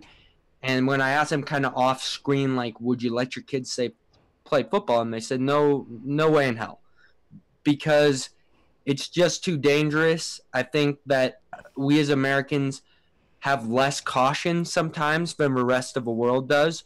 We don't really read into studies, whereas the rest of the world sees this and says, what the hell are you doing? You're damaging your brain. Like, you can move on. And yes, you could say soccer has concussion issues, but at the youth level, maybe. And they've taken heading out of the game to solve that, and it doesn't hurt the game. So, I mean, it's a tough sell. What they're looking to do is get a bunch of people like me, a bunch of really unathletic, nerdy people who care a lot about a sport, to pay attention to their product. That's the goal, is to be able to fill stadiums around the world with NFL fans rather than put NFL quality players from other countries on the field in their respective country. And I thought the point that the guy made about having a single team like Jacksonville volunteer to go over every year is a step in the right direction, because they do have a team, even if it's a shitty team. I mean, this year obviously they made the AFC Championship, but just their overall history has sucked for the most part. I think that's a good idea to have like a consistent team going over. I think it's like the gentleman that you interviewed said from the NFL that, you know, trying to get these guys to come see just a random team is harder than if you go, hey, buy into the I personally think the Jaguars, especially with him buying, was it Wembley? Yeah, what was it? Did he buy Wembley Stadium? Yeah. I think the Jacksonville Jaguars, when the NFL is ready to do it, that's the team going to Europe full time. Yeah, and it works out too perfectly because he's a part owner. He's like, I believe he's a major stakeholder in the English Premier League, Tottenham Hotspur. So, like, if they get a shot to play, they could even play at Tottenham's new facility, which they built. They could play at Wembley, you know, but Tottenham's new stadium is amazing as far as soccer-wise goes, but you could really, it's an NFL, but it's what people don't see is it's also an NFL-specific stadium. It's half and half. It's really interesting how the field is formatted. On one side, you have the fans farther away from the pitch, which is very unsoccer, and on the other side, you have the fans right on top of you on the pitch. There's very little sideline space on one side of the field. So it's an interesting kind of design, and I think you're right. I think if any team were to move, it'd be the Jaguars. Is there a team, is that the same field that they can basically switch the field for football to soccer? Like, it's a whole ordeal. Like, they literally switch the entire field. To be honest with you, it's not that big a deal, because if you follow the MLS, which I'm not sure if you do or not, no, the Seattle Sounders play at CenturyLink Field Yep. And legitimately the only thing they have to do between a Seahawks game and a Sounders game is draw the goal boxes and the circle in the middle of the field. They keep all the yard lines on. They keep the Seahawks logo on there. Soccer isn't like basketball or hockey or the NFL where you have the logo in the middle of the field. It's always a blank pitch, so you don't have to worry about that and doing that. They do the same thing in Foxborough. The New England Revolution play at Gillette Stadium.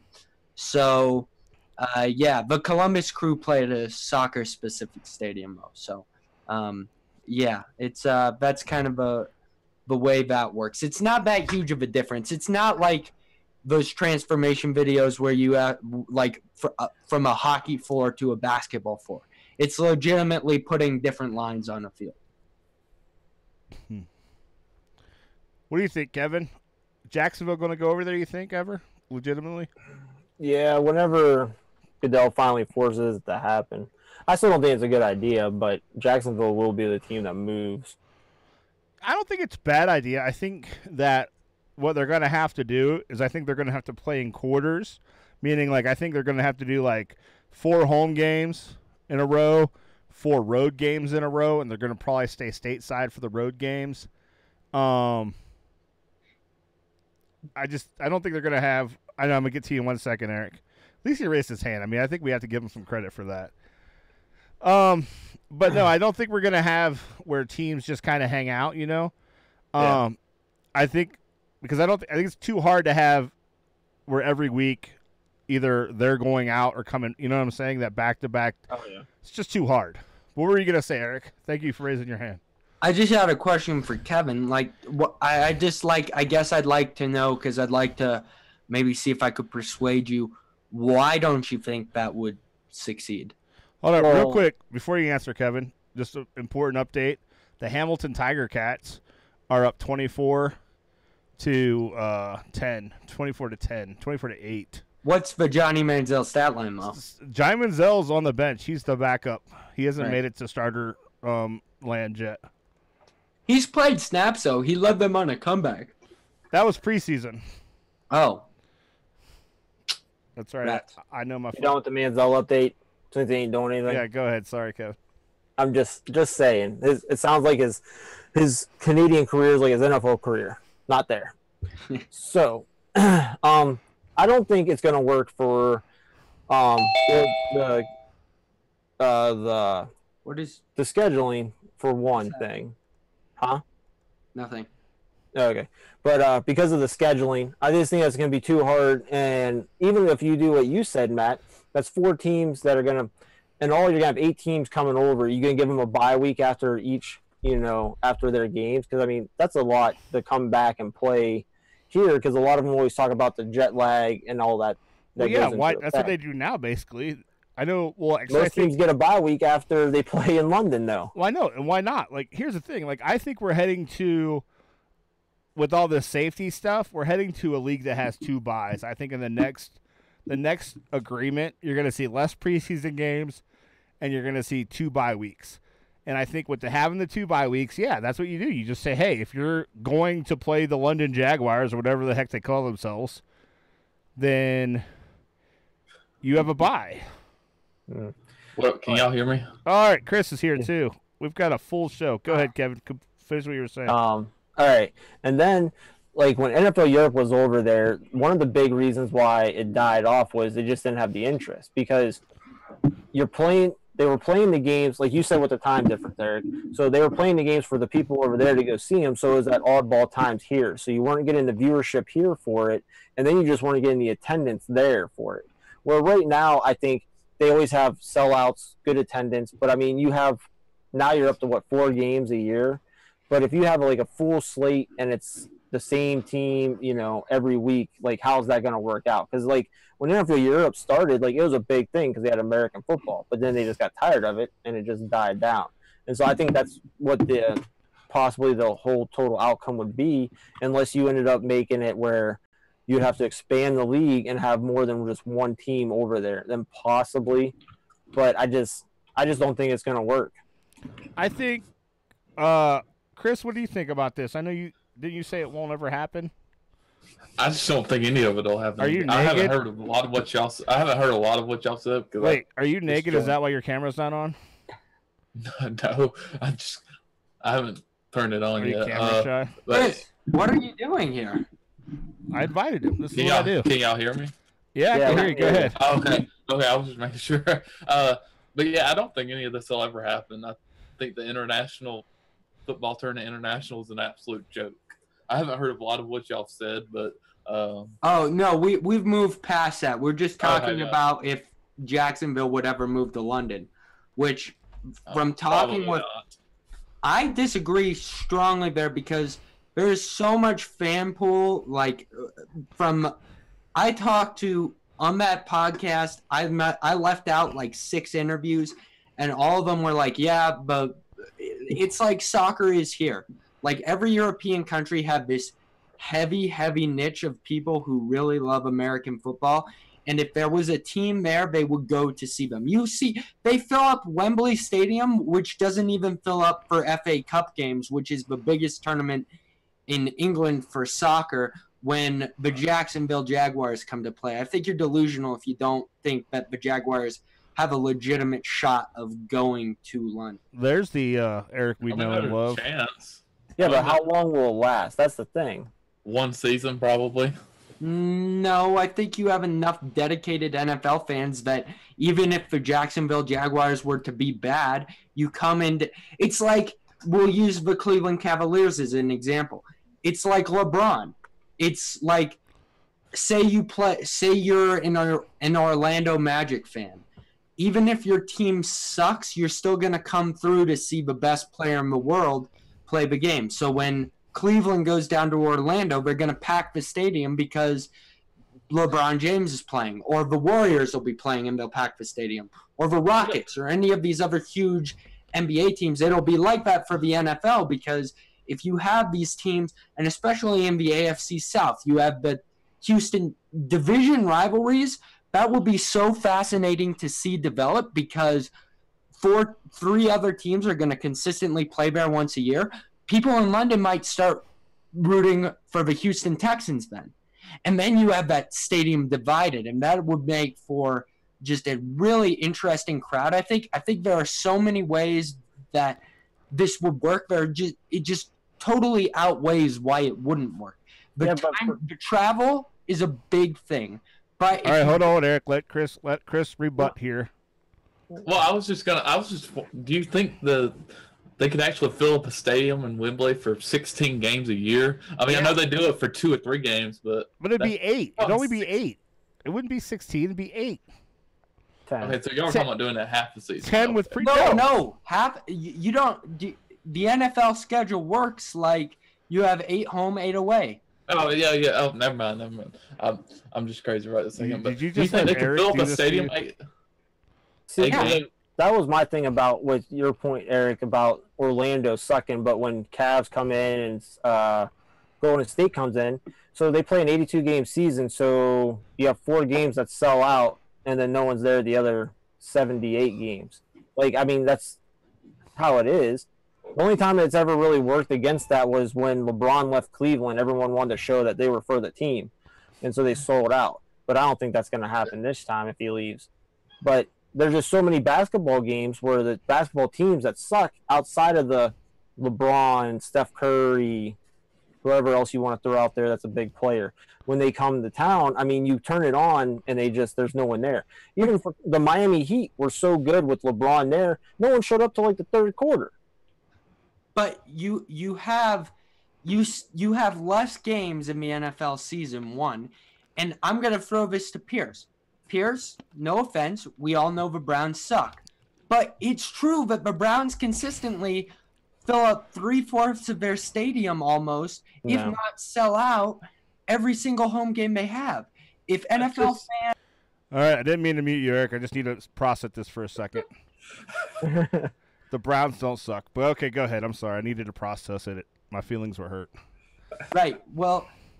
So. Okay. But the they Browns aren't the best team in the league. So let me say this. You're right. But they did sell out for a long time. But they didn't last year. Did you see that stadium last year? The last couple years. Yeah. The Browns sold out the first Browns sell out the first half of the season. After they're horrible and everyone realizes it by game 2, no one goes. No, I'm not going to go that far, Kevin. They sold out for a long time. A lot of it, especially because no one shows up. The A first, sellout doesn't. So what? You sell out, but when no one's there, who cares? You or got when the ticket people are sales. selling your tickets for $10 or cheaper because they're not going to go because they're so Do you think bad. Haslam cares how the No, tickets he sell doesn't. out? He just cares But that they whenever are sold you out. turn on the TV and the Browns and there's nobody there, I would- like when they play the Steelers and it's all yellow, it's just like.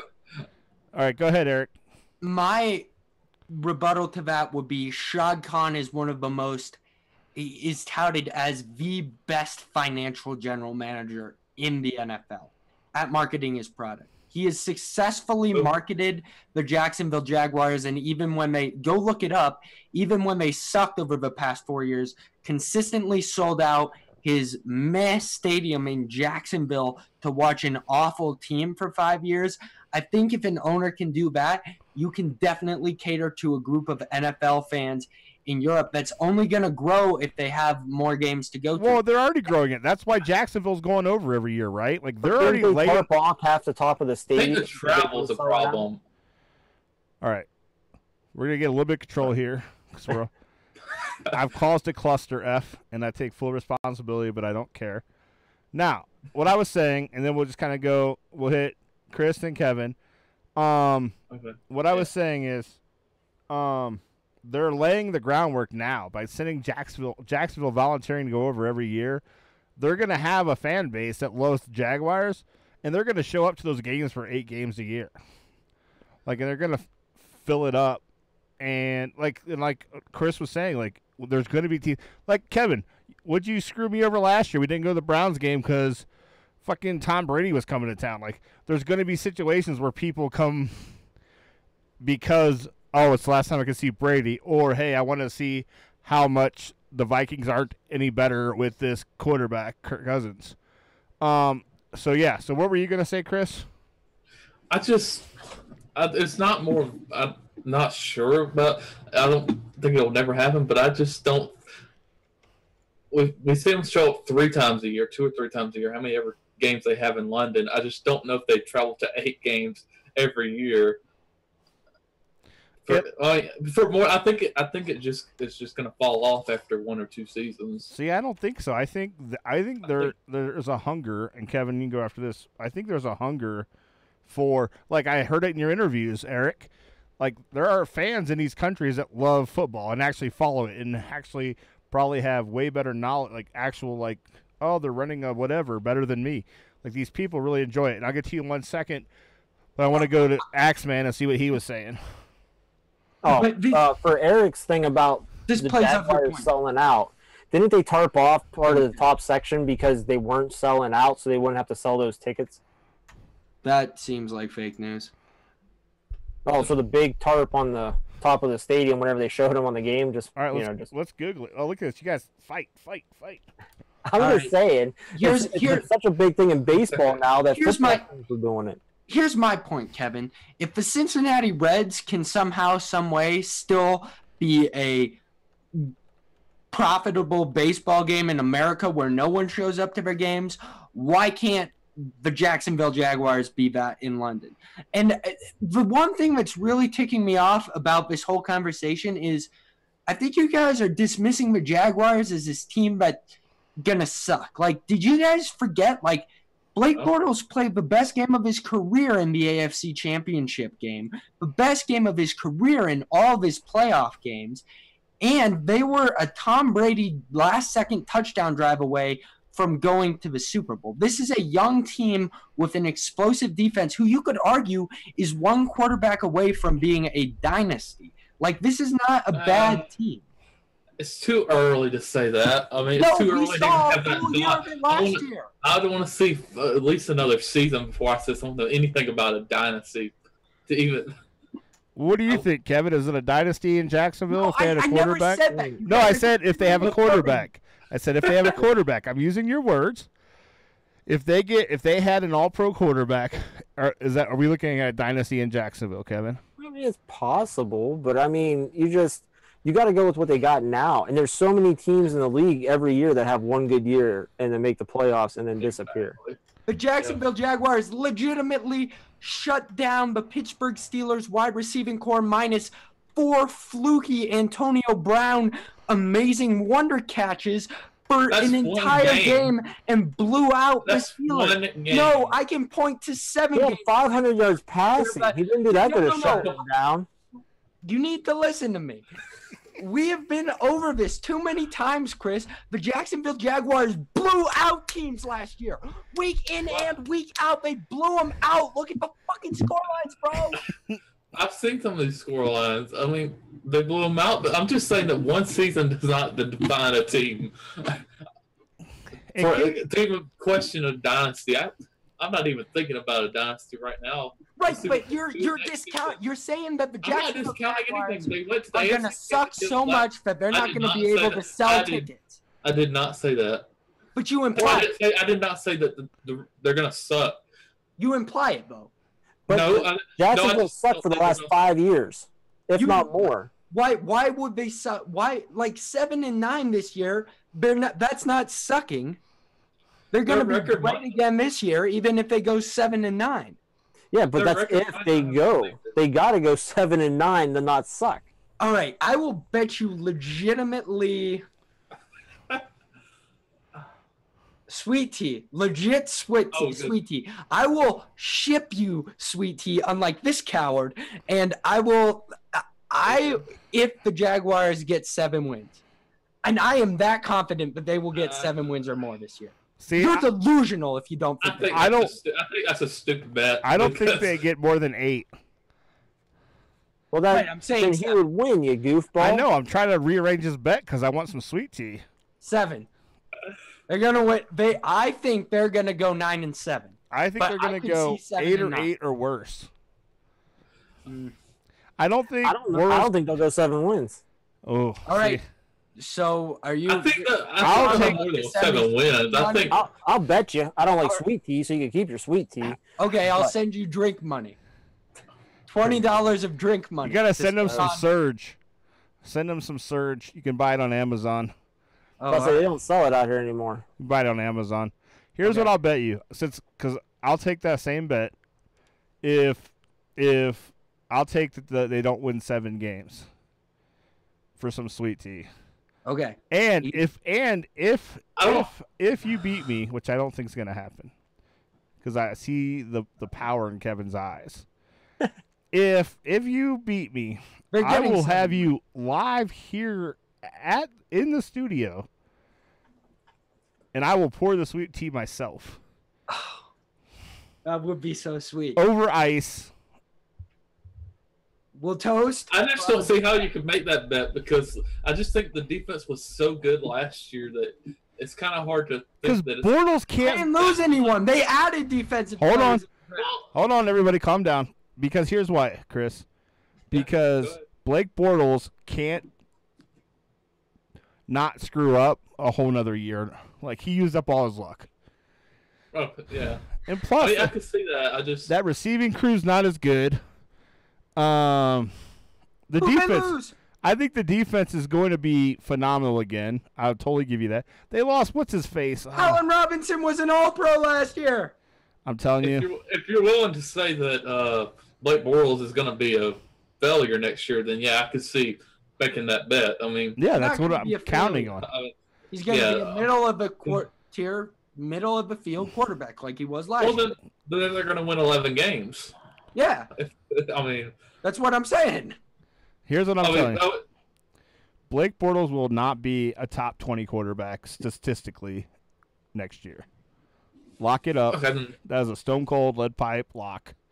Well, that's not hard to say because if he manages the game, he won't be that. It's, but I didn't say it was out of hard how to many- say. I just said I was saying it. out of how many seasons Blake Bortles has played, last year might have been just the fire season. I Here's mean, one. I do. he's probably going Let's to look have at time some to of go back. Blake Bortles Real statistics quick. really quick. Chris, are you Okay. into this fantasy football league? I've been the whole reason I brought you guys on here. Are you into this fantasy football league I want to do? Sure. Did I'm you pretty even much showing listen? Italy. Were you even listening to the show? Because before you say yes, and then you're like, "What the hell?"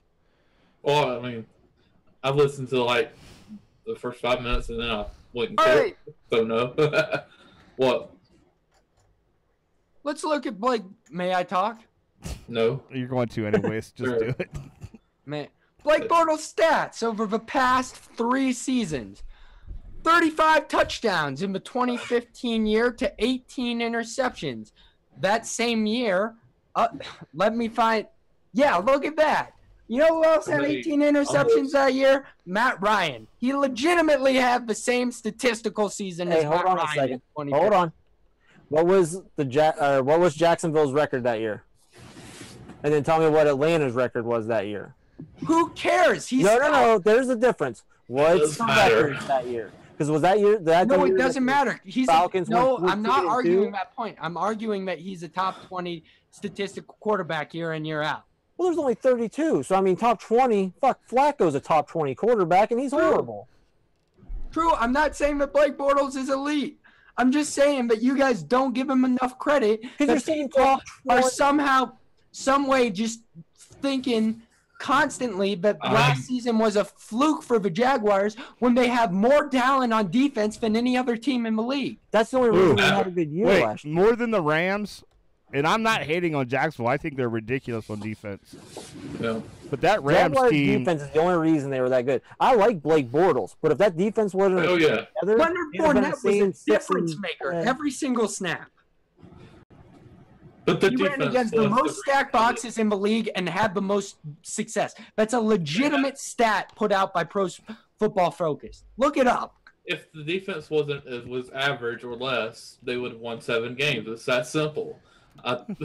Or less, 7 or less. So how did the defense I get think worse, the Chris? I didn't say the defense got worse. Well, then why I'm are just they saying going to win Blake less than Bortles 7 got- games? because the offense is going to be worse. Let's just make it plain and simple. Blake Bortles is gonna suck. Hey, okay.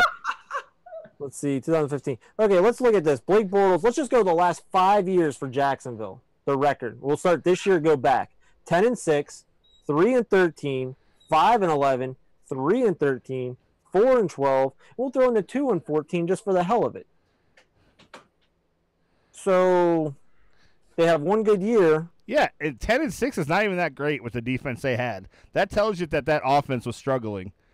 So they had 10 wins combined over the last 4 seasons before last season. Yes. Oh, wait, what changed? Oh, yeah, you got Tom Coughlin, a Hall of Fame coach. But in what the I'm building saying, as vice president. Chris, I'm not. You Chris, changed Eric. The the- defense Wow. came together. You're You arguing that changed Blake your Bortles is a coach top to 20 Pete Rozelle, quarterback. who is That's like me completely saying underrated. that Johnny Manziel is a top 30 quarterback. Unless you're saying a top 10, even top 15. But when you're saying top 20, there's just so many quarterbacks where by default they're going to be a top 20 quarterback. Yeah.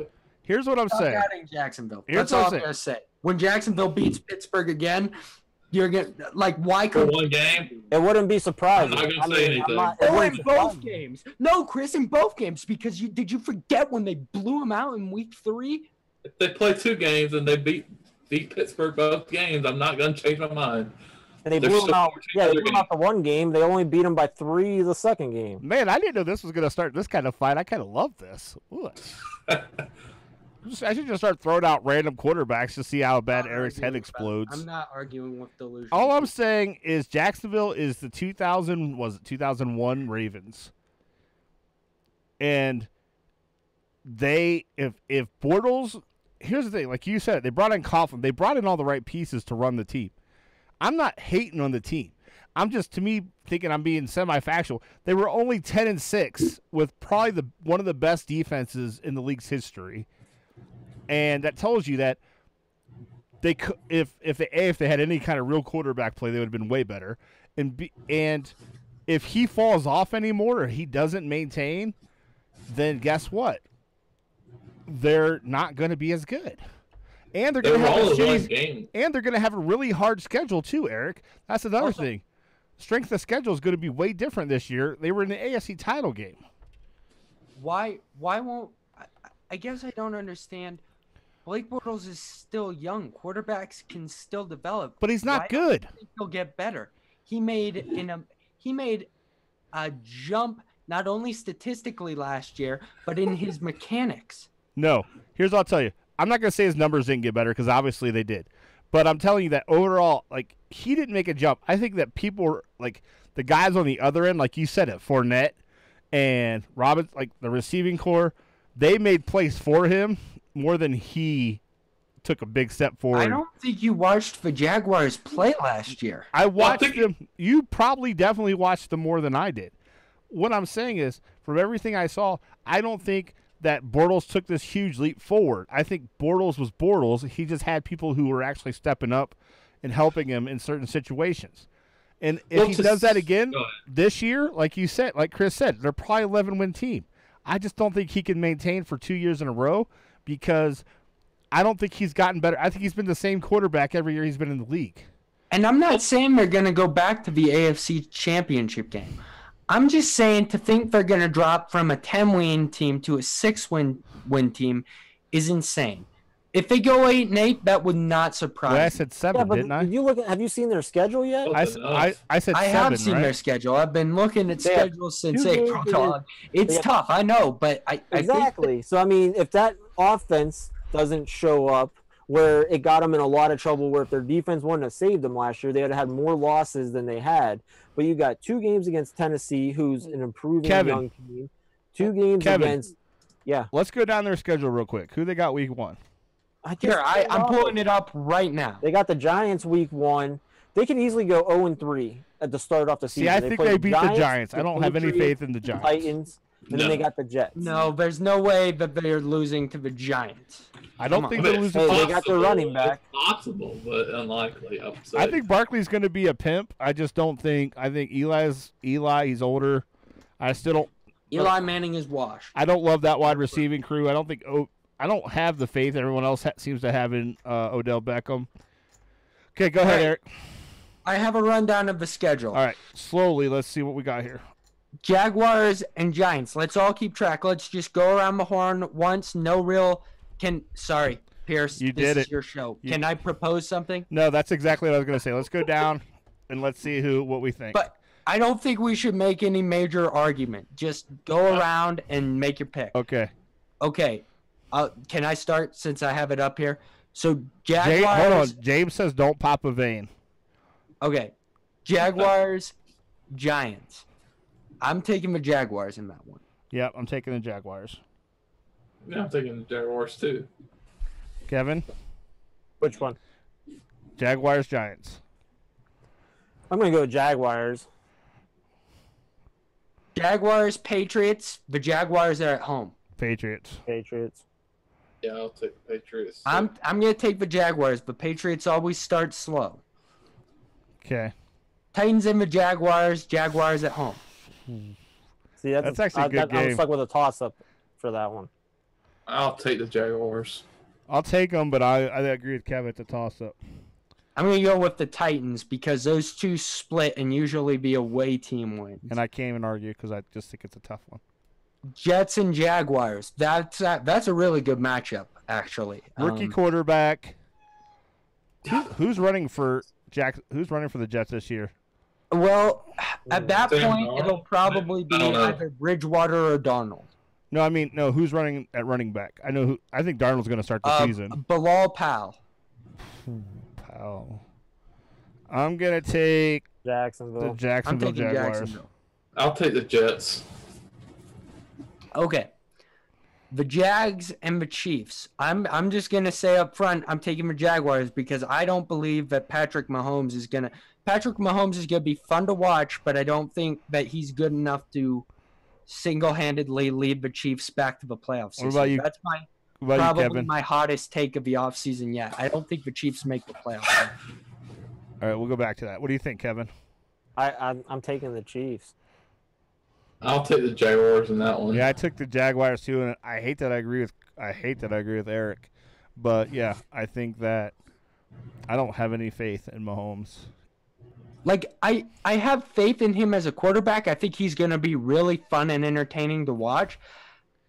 But look at their defense. They have legitimately no players. All right, next. think it- Hold on. Remember, no arguments. Let's Oh, correct. Sorry. pop through this. Jaguars, Cowboys. I'm taking the Jaguars. I'm taking I'm the gonna take Cowboys. Cowboys. Yeah. Cowboys. Okay. Jaguars, Texans, Jaguars at home. I'm taking the Jaguars. All right, before I say anything, Eric, you have a lovely tell how frustrated you get when none of us agree with you. Like when we all just said the Cowboys, I thought you were like eyes were gonna roll all the way back in your head. Anyways, what's this game? The Texans and the Jaguars. Yeah. Where at? In Jacksonville. I'll take the Jaguars. Yeah, I'll take Jacksonville that game. I'm gonna take the Texans. This is a really good one. Eagles, Jaguars. Eagles. This one's tighter than I think. I'm going to take the Eagles, but I could easily see the Jaguars winning that one. Because by then, Carson Wentz should be back, right? Yeah. I honestly think, like, the videos that they show of him throwing in OTAs, I think he's going to be ready to go week 1. Yeah. What do you guys think of this game? That's Eagles. tough. I have to take the Eagles. Yeah. What'd you say, Axeman? Eagles. Eagles and his fishbowl of urine. All right, now I'll just throw this out here. Week 9's a bye week. Week 10, they go to Indy. I'm going to take the Jaguars. Yeah. I'm gonna take the Jaguars as well. Oh, yeah. Okay. Indy's going to be terrible. The Steelers and the Jaguars in Jacksonville. I honestly think the Jaguars have the Steelers number, but I'm going to take the Steelers because I think they always roll in that October to November. And where is this stage. at? In Jacksonville. So I'm going to take the Steelers. I'm taking them because they played better in Jacksonville. I'm going to take the Jacksonville Jaguars. about- A, because I hate Pittsburgh. And B, I think if it was in Pittsburgh, it'd be different. Because I've been to that Pittsburgh stadium. It's just a whole different atmosphere. So how many but they wins just are beat you them all at twice in Pittsburgh. thus far? 5. 5. Kevin, What? how many wins are you at? He's not keeping track. Yeah, I'm not keeping track. I'm just saying. I thought Matt was keeping track. I've got him All right. with 5 wins so far. I'm pretty sure we're all around 5 wins. One, between two. the 3 of us. And Eric's at like 10, Hey, probably. and just for an important update, end of the third quarter, my Hamilton Tiger Cats are dominating the Edmonton, whatever they're called. I didn't know that was a football team. All right. Do I have a Hamilton Tiger Cats Manziel jersey on the way? I'm not allowed to say because I think my wife is watching. Kevin, here are the games. Here are the opponents. Just So think you want me to tell you how many wins they got? thus far. So Okay. far, they have the Giants, Patriots, Titans, Jets, Chiefs, Cowboys, Texans, Eagles, Colts, Steelers. 4. I'm pretty sure you said more than that, to be honest with you. Well, he says 4. I say 4 wins. I've said lost more. All right, No, you said when. all right, Okay, what's the next game? they play the Bills in Buffalo. I'm taking the Jaguars, though. Yeah, I'm Yeah. taking them. Yeah, Buffalo's in a complete rebuild. It's gonna be a Yeah. rough Yeah. year for them. Yeah, All right. or Jacksonville. Then the Jaguars play the Colts in Jacksonville. I'm taking Jacksonville. I'm going to take the Colts. Kevin, They what are you go doing? win one game.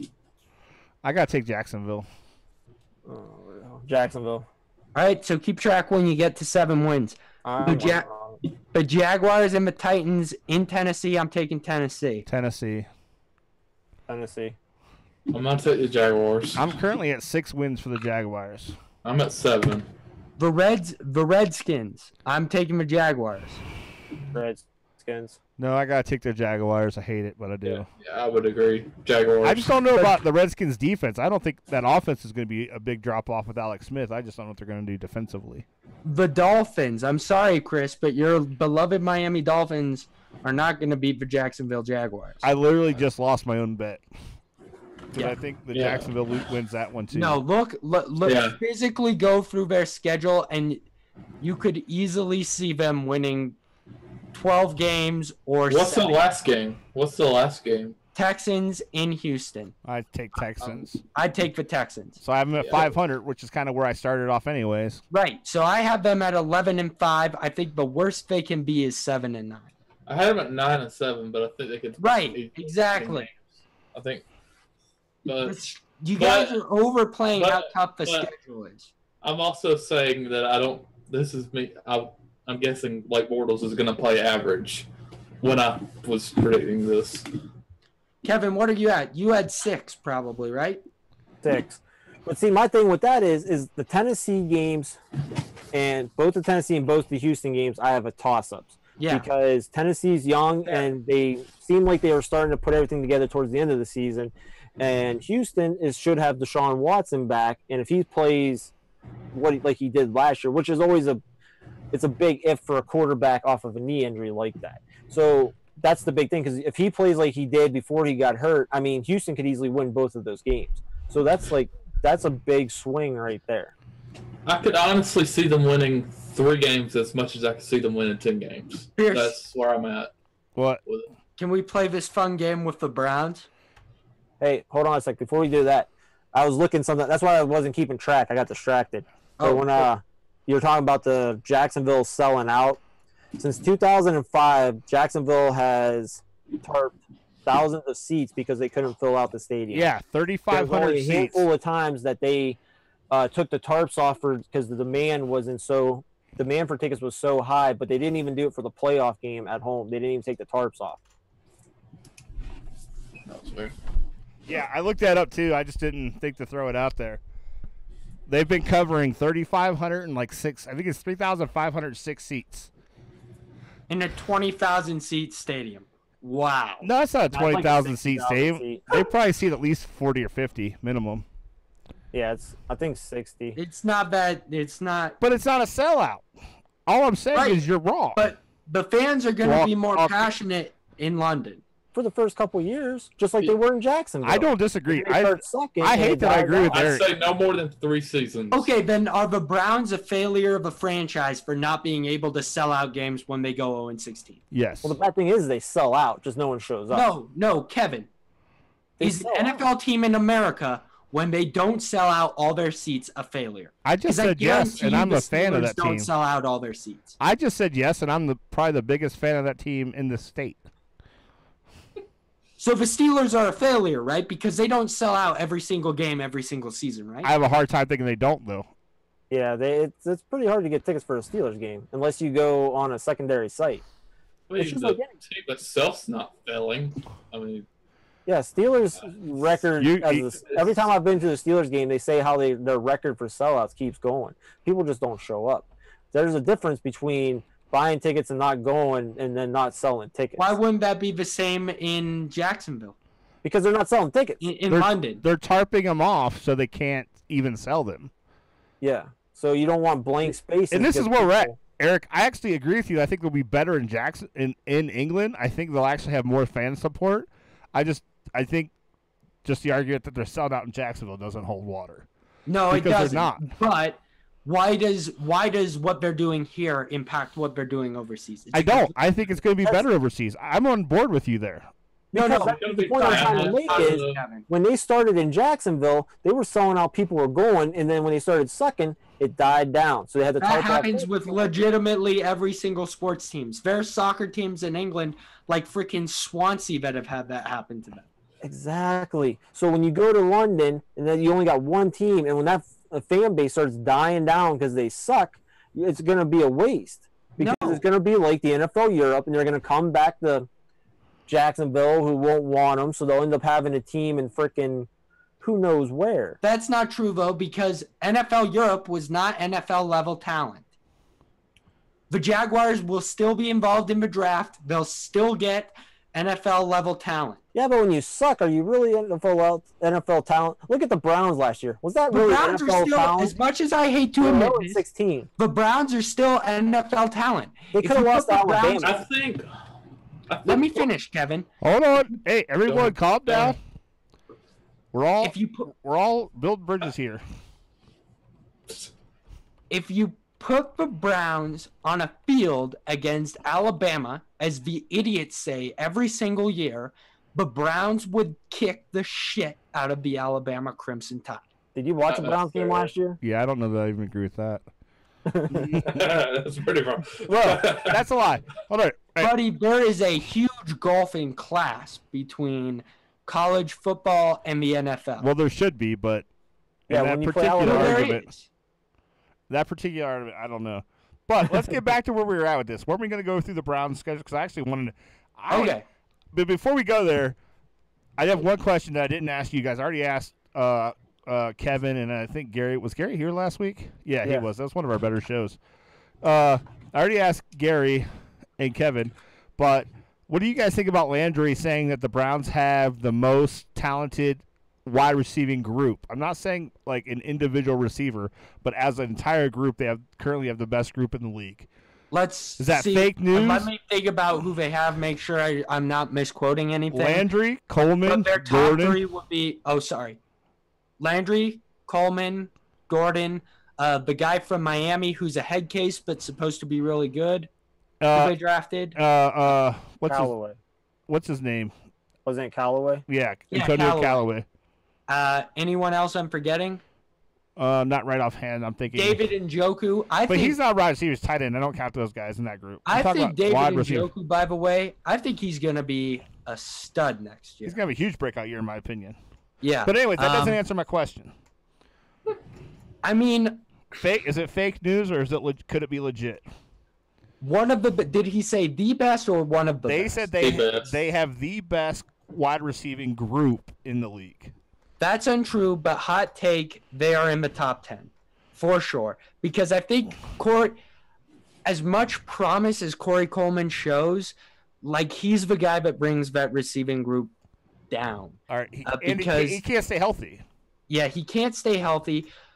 As much as Jarvis Landry likes to think he's a top 10 wide receiver, he's really not. But Josh Gordon is one of the top. Did you just say Landry isn't a top 10 wide receiver? If you look at it statistically, he's not. And what he did in Miami was catch You were bubble doing screens. so good. I don't think with care what he what he played with in catches, Miami, you can't say that. But he catches them and then he takes them to the house. But that's not true. Have you watched Jarvis Landry play football Yes. recently? He's not great. Oh my god. Okay, let's We're skip this late, too. because we were doing But Josh, so good. here, I don't here's- want to ruin let me this. say a nice thing about the Browns. But then you have a redeeming quality of Josh Gordon, who I believe is one of the top 5 wide receivers in the NFL. Well, that's not a lie. He's gonna be 5th. I wouldn't put him any higher than 5th, but he is one of the top We'll 5 see. wide receivers. I'm interested with him having a full year of off-season activities for the first time ever. I He's think supposed to be jacked now, right? Oh, he is. There Have are you like seen him? reports that he's put on like 100 pounds of muscle. I don't know about that, Jax, but if you've seen him, he is rip-roaring and ready to play some football. Anyways, Well, we are dragging I'm on still- here. Let's get to this Browns thing. Let's go through the schedule before we close up because I've held Kevin for 2.5 hours. So I don't want him getting mad at me because it's like almost 1 o'clock. Same thing, Chris. It's like 1 o'clock your time. Chris, do you live at night? Are you a vampire? Because I never see you have any activity during the day. And then at night is when I see all your activity. the past week or so, yeah. I mean, not normally, but the past week or so. And I've by been the way, awake most where's of the your night. podcast coming out? Because I was looking for it Thursday release that you guaranteed me. Yes. I did not guarantee. It was a I did not. guarantee. Eric thinks- Lies, fake news. You- Doesn't trust his fans. You put it on Twitter. Say it's coming Thursday. That's a guarantee. That's not a promise. this It's not, is it's two not a, podcasters who have put out almost it's 100 not a promise. telling you that when you put that out on Twitter, you better produce a show. You know what that is? Let me tell you what that is. Has the world No. just gone Hold on, I'm telling you. insane? Have we all lost our proverbial collective minds? Yeah. Media outlets. I watched Colin Kaepernick, and I thought it was terrible. That's fake news. Then it got bigger and bigger and started mushrooming. And frankly, Yeah, it was they fake should news. have You say your suspended him for podcast one is game. going to be out at a certain date. Well, I thought it was, but it No. did not turn out. I've to- done did that not maybe record it. Twice with the end 10 zone. times. Don't And you it have? was gone and the downloads go way down. I learned my lesson. I don't do that anymore. Don't you have? Saying, Hold on, hold on. if you Hold want to on, give your, you guys. I'm gonna mute you. All I'm saying is Thursday. You said it was coming, and I was looking for it. And you say, and how are you not the one to put it out? You say, what happened? Tell us what happened. I want to help I you. just didn't record. I mean, I didn't You get feel like recorded. it. That's why. What? you didn't feel like it. You told me you didn't feel I like it. just, That's why I said that. It was my reason. I did. I love watching you two Sometimes go you at just it. gotta grind, bro. I love watching you two go at it. I'm taking 19 credit hours, and I still find a way to do this. I'm working a part-time job. I'm working 3 19? part-time jobs this summer, and I still find a way to put out episodes. You say 19 total. 19 in the summer. And that, Chris, that's a lot. That's that's Total? plus like 2 hours for each class outside of a class. That's Yeah. insane, Pierce. By the way. Yeah, it is nuts, and I still find a way to do this. I mean, it might be. I don't. All right, I see Kevin getting cranky over there. I see you. I haven't done anything. You don't have to, fine. Kevin. Your face tells everything. Do we have to go I back? can tell it's yellow. This goes all the way back to my Jewish dinosaur bit, and I knew that you didn't love it, even though it was the greatest thing I've ever done. All That right, was funny. so let's go through this. Oh, wait, who's wacky? James? James says this dude is wacky. Oh, you know who he's talking about. Chris or Eric? Yours truly. Yeah, probably. All right, so let's He go said through this right before Browns that about schedule. the vein popping out. Because I'm super optimistic about the Browns. I think what's his face put out that this is the year they're going. Kurtzky tweeted out, just woke up, rolled out of bed. Browns are going to the playoffs. And I don't disagree so much. The more I see of them. But okay. All right, but let's go over the schedule. You got it in front of you, Eric? Yeah. All right, I'm gonna let you go through this schedule. I'm giving you a little bit of control here. Don't get crazy. Okay. Browns play the Steelers week 1 in Cleveland. I really do think it's going to be a close game, but I got to give it to the Steelers. Chris? Steelers. All right, Steelers. here's why I'm going to disagree. And Kevin, I Kevin. truly believe this. It's not that I don't think the Steelers will be, and actually because the Browns hasn't played that much together yet, but the hype and the energy in that stadium, and with Tyrod, and with all those, I think the Browns are going to upset Pittsburgh 20-13. It's happening week 1. I know we're not giving If it wasn't scores, week 1, I'd probably agree with you. but that's why I think week it is. 1. It's going to be the surprise hit.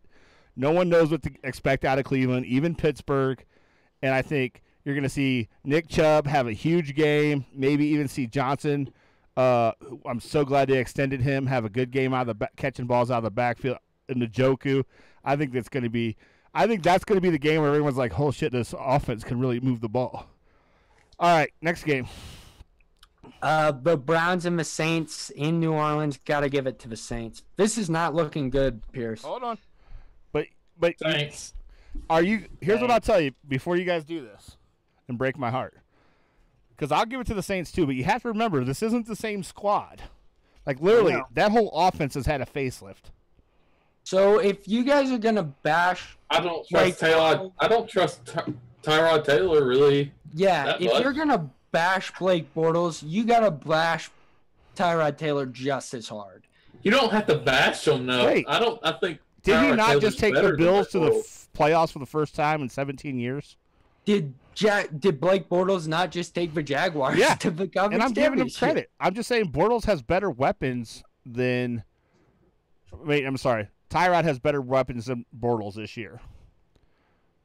Debatable. Mercedes Lewis was a Pro Bowler. I'm not hating on Lewis. I'm just saying overall talent. Yeah, but I think the Pro Bowl thing's kind of like All over right, we can. nowadays. But anyways, let's just continue with the Browns' misery. All right. So what's the next game? Week 3. This is a big one. Big showdown. Browns, Jets. I honestly think Browns. this is the week that the Jets win, but the Browns' fortunes change. Because after going 0-3, they put Mayfield in. You think they're And gonna they fire go 0-3? Hugh Jackson. All in the same week. Why do you hate Hugh so bad? Not in 3 Because games. he's not a good coach. Fired him in 3 games. That's not even realistic to even think about. All right. So I got Okay, him. hold on. No. Whoa. Yes. Why would it be unrealistic to think about firing a coach who has won 1 game? Because Out it's of- stupid to fire a I'm coach. not 0-16. 34. It's stupid to fire a coach in the middle of the year. If you Not if especially they're 1-34. especially if they kept him after 0-16, then That was absolutely. still a dumb decision. No, I I- still can't believe he's the coach. of Why would you fire him 3 games in? Fine, like you- 4. Like if you were gonna fire him It has to be at least 8 games in. I think at this point, if Hugh Jackson is on a short leash, man. All right, let's go to the next game. We're going to agree to Jackson will disagree. Finish out the season. I think he's getting the whole year no matter what. But go ahead. Yes. Next game against the Raiders. I think Mayfield starts. Browns win. The Raiders. Ooh. I got to take the Raiders. Raiders. The Ravens and the Browns. The Browns at home. We don't say that team's name, but I think it's Cleveland beats the team that plays in Maryland. All right. I'm gonna go with the Browns on that one too. Chargers, Browns. Chargers all the way. Chargers AFC Championship game. Chargers. Browns beat the Chargers. Chargers have no tight end, and I get we Philip have Rivers. one position group of weakness. Hold on, Right, hold on. Can I finish? Philip Rivers has proven that he's a Hall of Famer who can't make it happen. Whatever. Go look at the roster. Look at what have they done? And he's had phenomenal rosters. Legitimately. When was their last deep run with him? Legitimately look at the roster. This is the best team he's ever had. I'm still saying the Browns beat him. Wait, didn't he have LaDainian Tomlinson? Yeah. But no, that wasn't him at that point. What do you mean that wasn't him?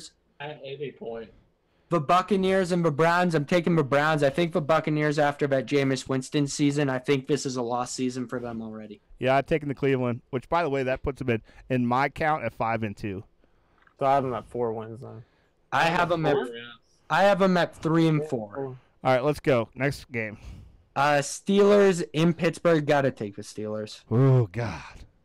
I'm taking the Steelers, but Kevin, we better be at that game this year. Like seriously. You gotta come in. I told you. I told the Diva, if you guys tell me it's on, I'm there. Me and the wife already made the agreement. You tell me we're going, I'm buying plane tickets to Ohio. Chiefs, Browns. I said I don't have faith in Patrick Mahomes, but I think past a bye week, Andy Reid's magical. I think the Chiefs won this one. Chiefs. I'm going Browns. I think it's funny that Eric's explaining every pick after we said we're not explaining picks. Oh, are you throwing haymakers? Wow. What's wrong with you, man? All right. No, I'm just saying. The Falcons and the Browns. I mean, Falcons. Browns. It's in Cleveland. I'm taking Browns. Falcons. Now, my good buddy and original co-host of this show is a diehard Falcons fan.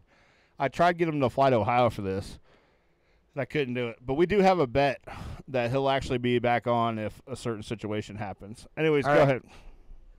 The Browns and the Bagels in Cincy. Got to take the Browns there, to be honest with you.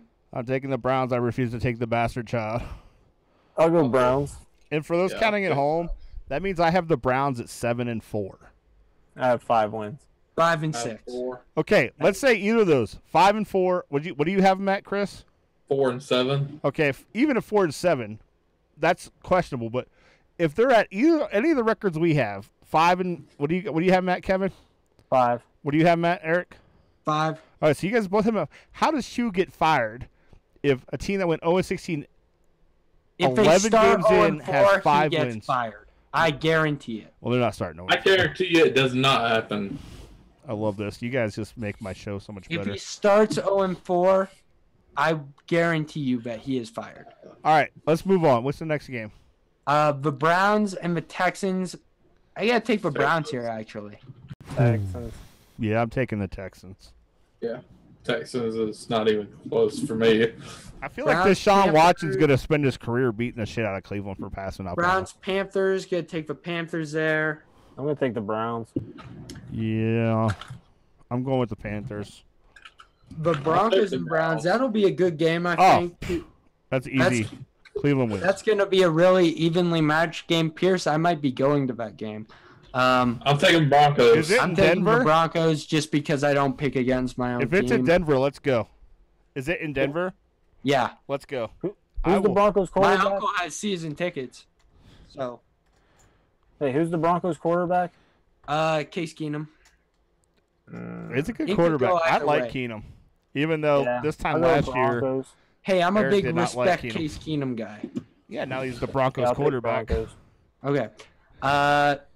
Bengals, Browns. Browns. Bengals get revenge on the road. Going Browns.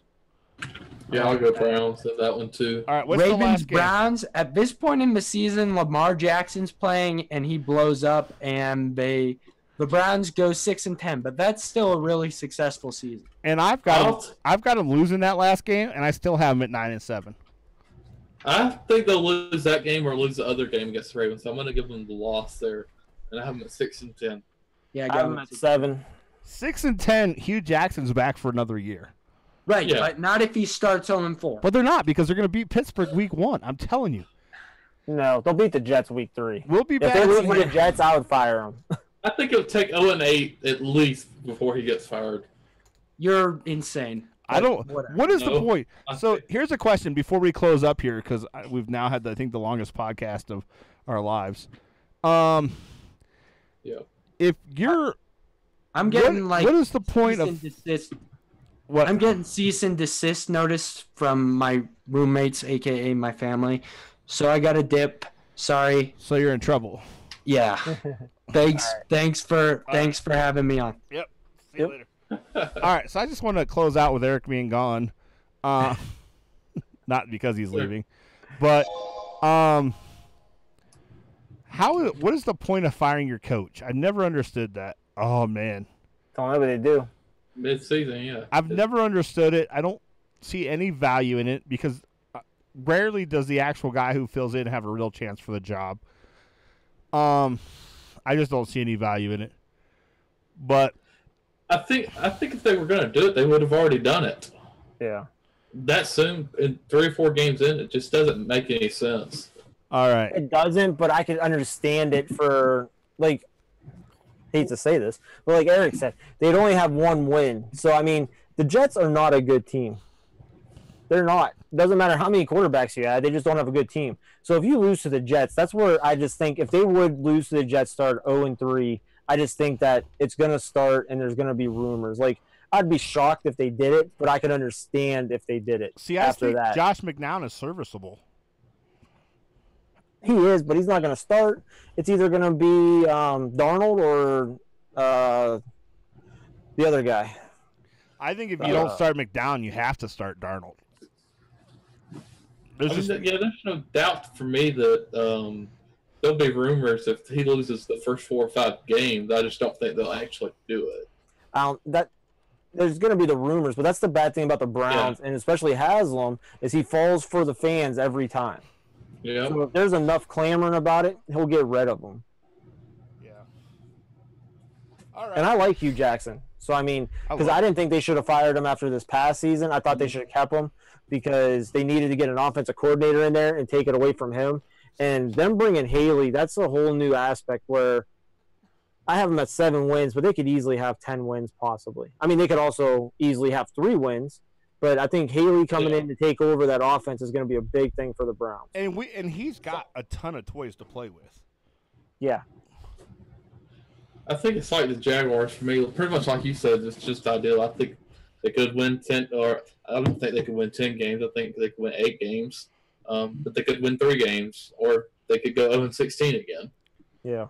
All right, before we close up, and I want to see if Kevin's got anything on our. This is literally the longest podcast I'll ever do. Is there actually going to be a podcast, Chris? We're all starting to wonder. We want to. Yeah, I'm gonna have a podcast out this weekend. I actually don't remember if I said or not, but I didn't know if I was gonna record today, but it'll be tomorrow. I'm gonna record tomorrow, and it'll be out by tomorrow night. All right, so we're gonna look for that. Are you gonna? Is it gonna be a Podbean thing, or where will people find this when you actually upload it? I'm gonna use Podomatic mainly because it's free. Yeah, it is, and I like Podomatic. Yeah, I do like that Podbean. You get a little bit more storage, but it's just too hard to change at this point. yeah, exactly. Once you're 30 shows in, or how many every year in. We're almost at 100, and that's another thing. I want to figure out like a cool show to do for number 100. We're only like 8 shows off, I think. If you count like the name changes, which I am because I'm not going to just fucking start from scratch. Yeah. The logo's always been the same. That's what I'm going with. But that's going to be changing too. Wait, what? The logo's changing. Why? I wish I had a good answer. Well, no, there is a good answer. Like, I don't like this one. I like the Gears because it represents kind of how it started, the show started. And that's what a lot of our stuff went into was Gears at ATI. But I don't know. I've always had a vision for a logo that I just haven't been able to get out. But I have a friend of mine, actually in Ohio, a tattoo artist friend, who's drawing some stuff up. But yeah, so that's going to be changing. Something that I've kind of had on the back burner for a while. Just trying to find somebody who, see, James was like, my shirt will be vintage. Yeah. Are you changing the name too, or just? Oh no, the name will never change because it took forever to find a name that wasn't already taken and it didn't sound stupid. We both came up with it. Huh? And we both came up with it. Yeah, exactly. So it's a tandem deal, and I like that it doesn't link us to just sports. I will give Eric credit. Again, God, this is like, am I just like sucking up to Eric today? Mm-hmm. God, I don't like this Making at all. up for So Sunday. much you have in about 2 months. I don't like this. I'm still gonna give the kid shit, but like, did you listen to those 2 podcasts, Chris? I thought they were good. I haven't yet. Give I them a listened to listen. part of that first one. Give them a listen. I think they're really good. But what I think he pinholed himself with his name. I've always said this, so it's nothing new, and I would have told him if he was on the air. I think I like to talk about other things, not just sports. Like we started off with an hour, by the way, Kevin. We talked just about Trump, and I didn't realize it was that long until I looked at the clock. We could have talked longer, but then you brought Eric in. Yeah, I know. I like to change it up. And then all politics are over. Yeah, no. Well, no, and we'll get back there.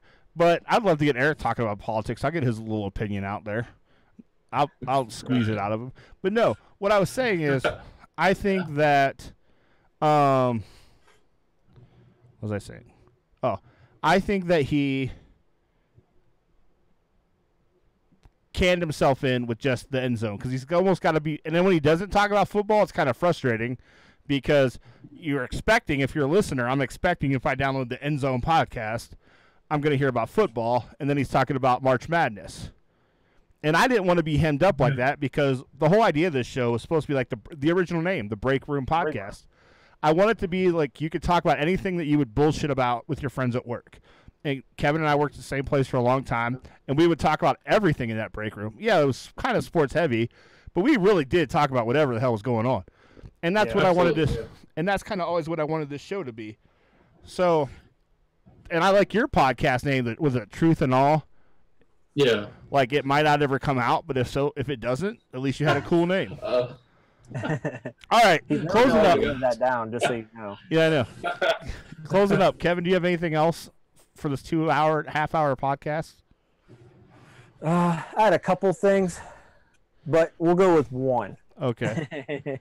And the bad thing is, it kind of goes back to politics. All right.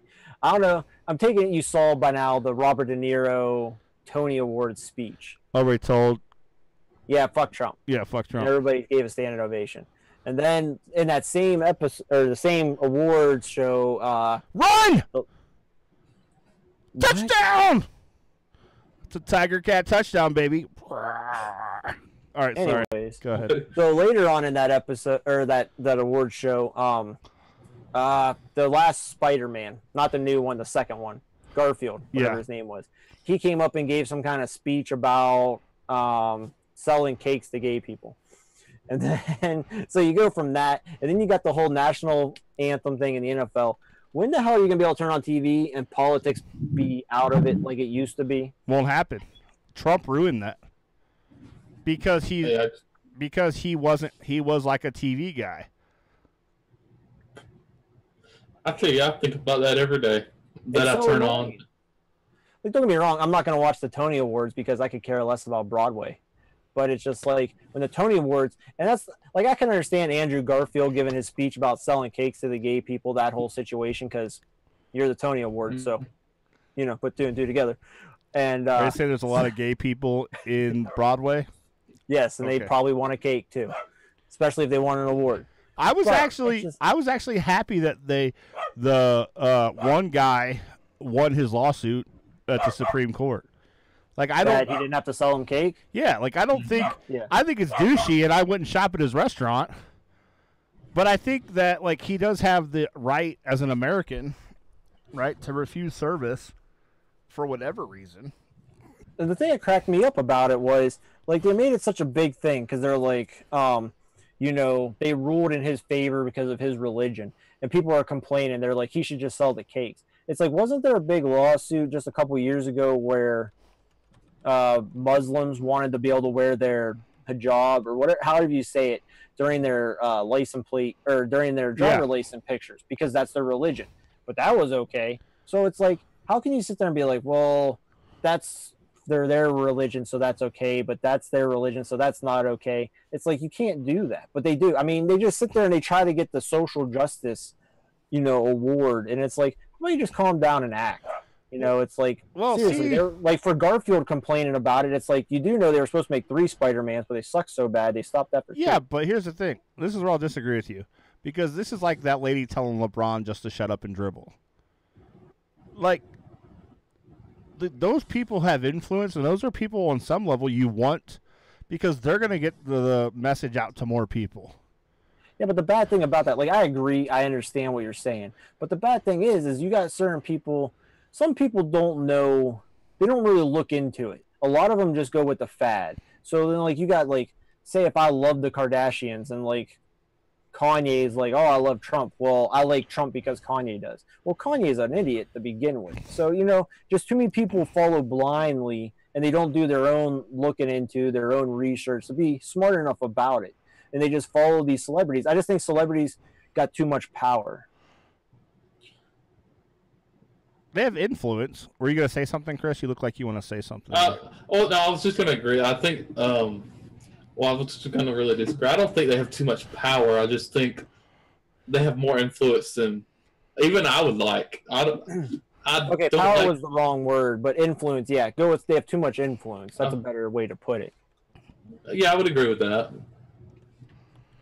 Here's the deal, like, but I don't know that I agree with that at all. I actually think I completely disagree because I think of somebody, and I know this is being a homer, but I think of LeBron and that lady telling him to shut up and dribble or whatever.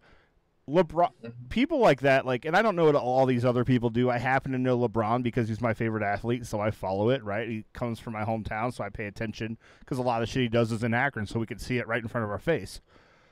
But, like, people like LeBron speak up, right?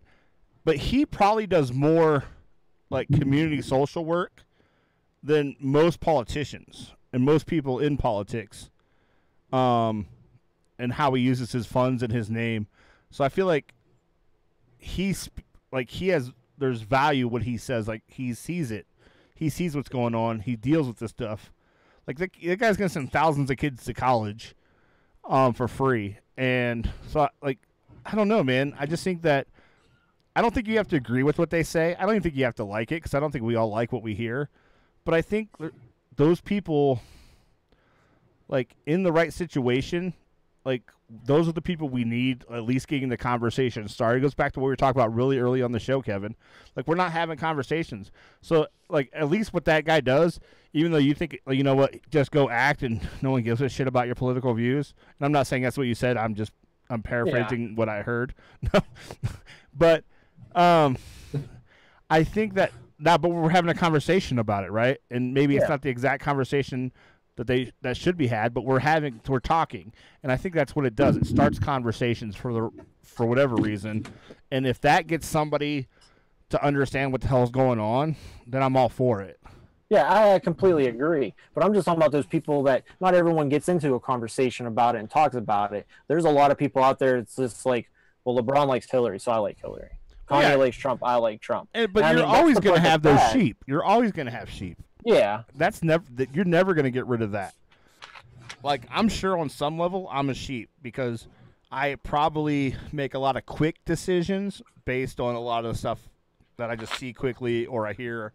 And you're right, like, oh, LeBron makes sense there, right, when he says that. But I try to also, like, be reasonable and open-minded and think, and a thinker. And once I think through something, I'm willing to say, well, hey, my opinion is changing. Just like the whole gun thing, my opinion's changing on that. But and kind of like last week when you were against the Me Too movement. I heard that part. I am against the Me Too movement. I'm not against the Me Too movement. Let me rephrase this. I'm not against it. I'm against that. It's like sounded like it. Look at Chris Hardwick. Look at Chris Hardwick. See, I haven't heard what all happened with him or what's going on. So check But this out. I agree with you. There's too much. Everyone just coming out of the woodwork now, and you don't get the whole story. All you get to hear is, well, like Jamie Foxx last week. Some girls like in 2007 he hit me in the face with his dick. Well, that's the only thing that came out. So my question is, well, where were you when he hit you in the face with his dick? Were you down there kissing it, or were you like sitting on a chair and he just walked by and smacked you with it? Like, where's the detail here? Yeah, no, and I totally agree. But like the Chris Hardwick thing, the girl released the tweets or however she released it, right? And never said his name, but people just go, well, they think it's him because it kind of makes sense, the timing. But never said his name, but without ever saying even his name, now we don't even have to say the person's name. We just have to suggest it was in this time frame they were together. And now this dude's lost all of his jobs, lost everything he was a part of, over a possibility that he was a douche. What did he say in the tweets? He didn't say anything. She said that he like basically mentally and physically abused her and was super like what's the word I'm looking for when like your girlfriend jealous, super jealous, controlling person. But then he put out today all these tweets or these text messages of her saying, "Hey, I'm sorry, I want to talk," from like before they broke up. Okay. For me, Go ahead, Chris. I think that too often we base it off one side of the story. Like, so, for example, those tweets were out the day before. Everybody has their mindset that that's what happened, and that's the only thing that happened. And if he were to come out the next day and say something different, it's basically meaningless. Yeah. Yeah, like the second you make an acknowledge, like if I was on here and I was like, "Listen, Kevin advanced on me," that's it. Your life's ruined because I'm a hashtag me too you. It doesn't even matter. If Not really, because you'd be saying that'd be two guys, so everyone would be like, "Oh, that's so awesome." You're right. Nobody's gonna make a cake for us. But I just saying, like, you don't have to say it. That's what got me is they didn't even have to say his name this time. That's my problem with this movement. It's like the second your name's even brought up, like I understand, like Louis C.K. admitted what he did, right? And other guys have either admitted or it's like there's actual proof. Harvey Weinstein, like everyone knows that guy's the devil. Yeah. But there should be some proof. Like, I hate that we're just taking these women's story, and I know it sounds douchey, but I just hate that we're not giving the person who's being accused an opportunity to like go, no, this shit's same thing. Like, what do we talk about? The guy from the Niners, Reuben Foster. Yeah. Right.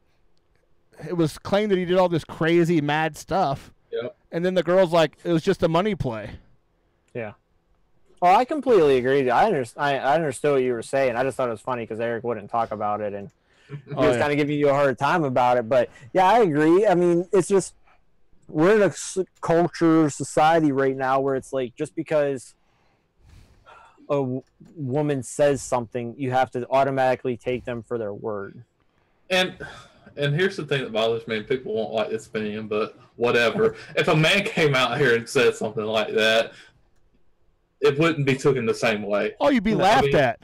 Yeah. I mean, you wouldn't be sitting here, or you wouldn't believe them immediately. You'd be waiting to see what the woman... It'll be like, oh, let's see what... Wait to see what the woman says. If I was like, what's that girl named married to John Legend? I think she's so hot. Oh, Chrissy Teigen. Yeah, if I came out here and like, listen, Chrissy Teigen fired me for being her pool cleaner because I wouldn't go down on her, people would laugh at me. Like, they would laugh. They would laugh and then be like, why not? Yeah, yeah. It's a complete double standard, and it just drives me nuts. It's like I'm all for these movements as much as they drive me nuts because I think they do some good, but I think that we fail when we allow them, like when we don't allow for due process. And that was like Aziz. You remember when Aziz Ansari, when that girl came out against him? Like after like her story came out, like there were actually people that were complaining, well, females that were complaining and going after her because they were saying like she was ruining the movement because like her whole story was they went out or they met somewhere, whatever it was, but they went back and fooled around and he went down on her, she went down on him, and then afterwards she didn't really like the way he went down on her. So she was complaining about it. And then like when she came out with it, like as you can see, nothing happened to Aziz. because he sat there and showed like an email that he sent to her, said sorry if you felt that way, like after it happened, before she came out with it. And then, like I said, so many females were going after her, and that's when the whole thing started, where like you shouldn't go against anything that they say and this and that. Well, I mean, you pretty much have to have video. I mean, after the if a woman says something, if you don't have video of this actually happening, if you're the man side of it, you're done. Yeah, but then you get in trouble for releasing the video. Yeah, exactly. So you're basically screwed either way. Here's the thing: like, I'm glad I'm single. I'm about to say, what was that again? I'm glad I'm married, because if I was single, I'd probably be in prison. Like, just honestly, just trying to go talk to a girl, if she's super feminist or just super weird, like, just trying to talk to her is going to get you in jail. Like, he hashtag me too'd me because he asked for my phone number, or if he could walk me home, or if he could just touch my butt. Like, I feel like it's okay to touch someone's butt if they say no and you just say okay and move on. But it's not okay if, like, you say, can I touch your butt? And she's no, and then you're like, come on, can I please touch your butt? Like, I think there's different levels. Like, you have to be able to hit on women, or like our whole society is going to be gone because we're not going to be making babies because guys are going to be afraid. Like, think about it. You ever watch South Park where they had the PC principal? Oh, yeah. And they had to get like, and the whole PC frat had to get like signatures from a girl before they slept with them. And they're like, yeah. Are you sure? Are you saying that you want me to enter your bleep, bleep, bleep? But that's how bad it's getting. Like, literally, you have to have like video confirmation. Like, hi, my name's Sarah, and I'm about to let Matt go down on me. Like, it doesn't take much. No, that's what we're getting to. I agree, James. Too many snowflakes. Anyways, I think that's all, guys. We're 3 hours in. I think that's a good show. Sorry, Kevin. And, well, you too, Chris. It's late on your end of the world, too. I forgot you're in Georgia. Hey, I'm fine. I was a little tired, but Eric woke me up because he got so I know. I love enthused. He gets so worked up. Like, did you see, like, every time that we all said no to the Jags that he had them winning, his, like, eyes rolled back in his head like he couldn't believe that everyone disagreed with him. And then it was bad because then I had to start counting how many wins I actually had. So then I had to start just picking losses just so I wouldn't go over 7 wins. Even though you really didn't care. Yeah, because I was trying to find I was trying to find the thing about the attendance because I was like, I'm pretty positive they put tarps up in that stadium. Yeah, they did. And I was reading it on Google like 10 minutes before you said it. But yeah, like, because that's like, I was waiting for the moment. Like, I was like, I'll wait till we're done with the schedule thing. But I had it because that's where, like, when he asked me, he's like, what do you have them at? I was like, I don't fucking know. It's like tarps. All right, guys. Chris, thanks for coming on. I do appreciate jumping on with us at the last minute invite. I think this was a good show, a little longer than anticipated. But you're going to have that when you're dominating the world. You guys have a good week. I'll see you guys next week. At least Kevin next week for sure. I'm going to take my white privilege ass to bed. If there's not a podcast tomorrow, I will be tweeting you relentlessly. I'm sure you will. I will tweet you relentlessly. All right, guys. Have a good one. All right. Take it easy. All right. Bye. Have a good one too.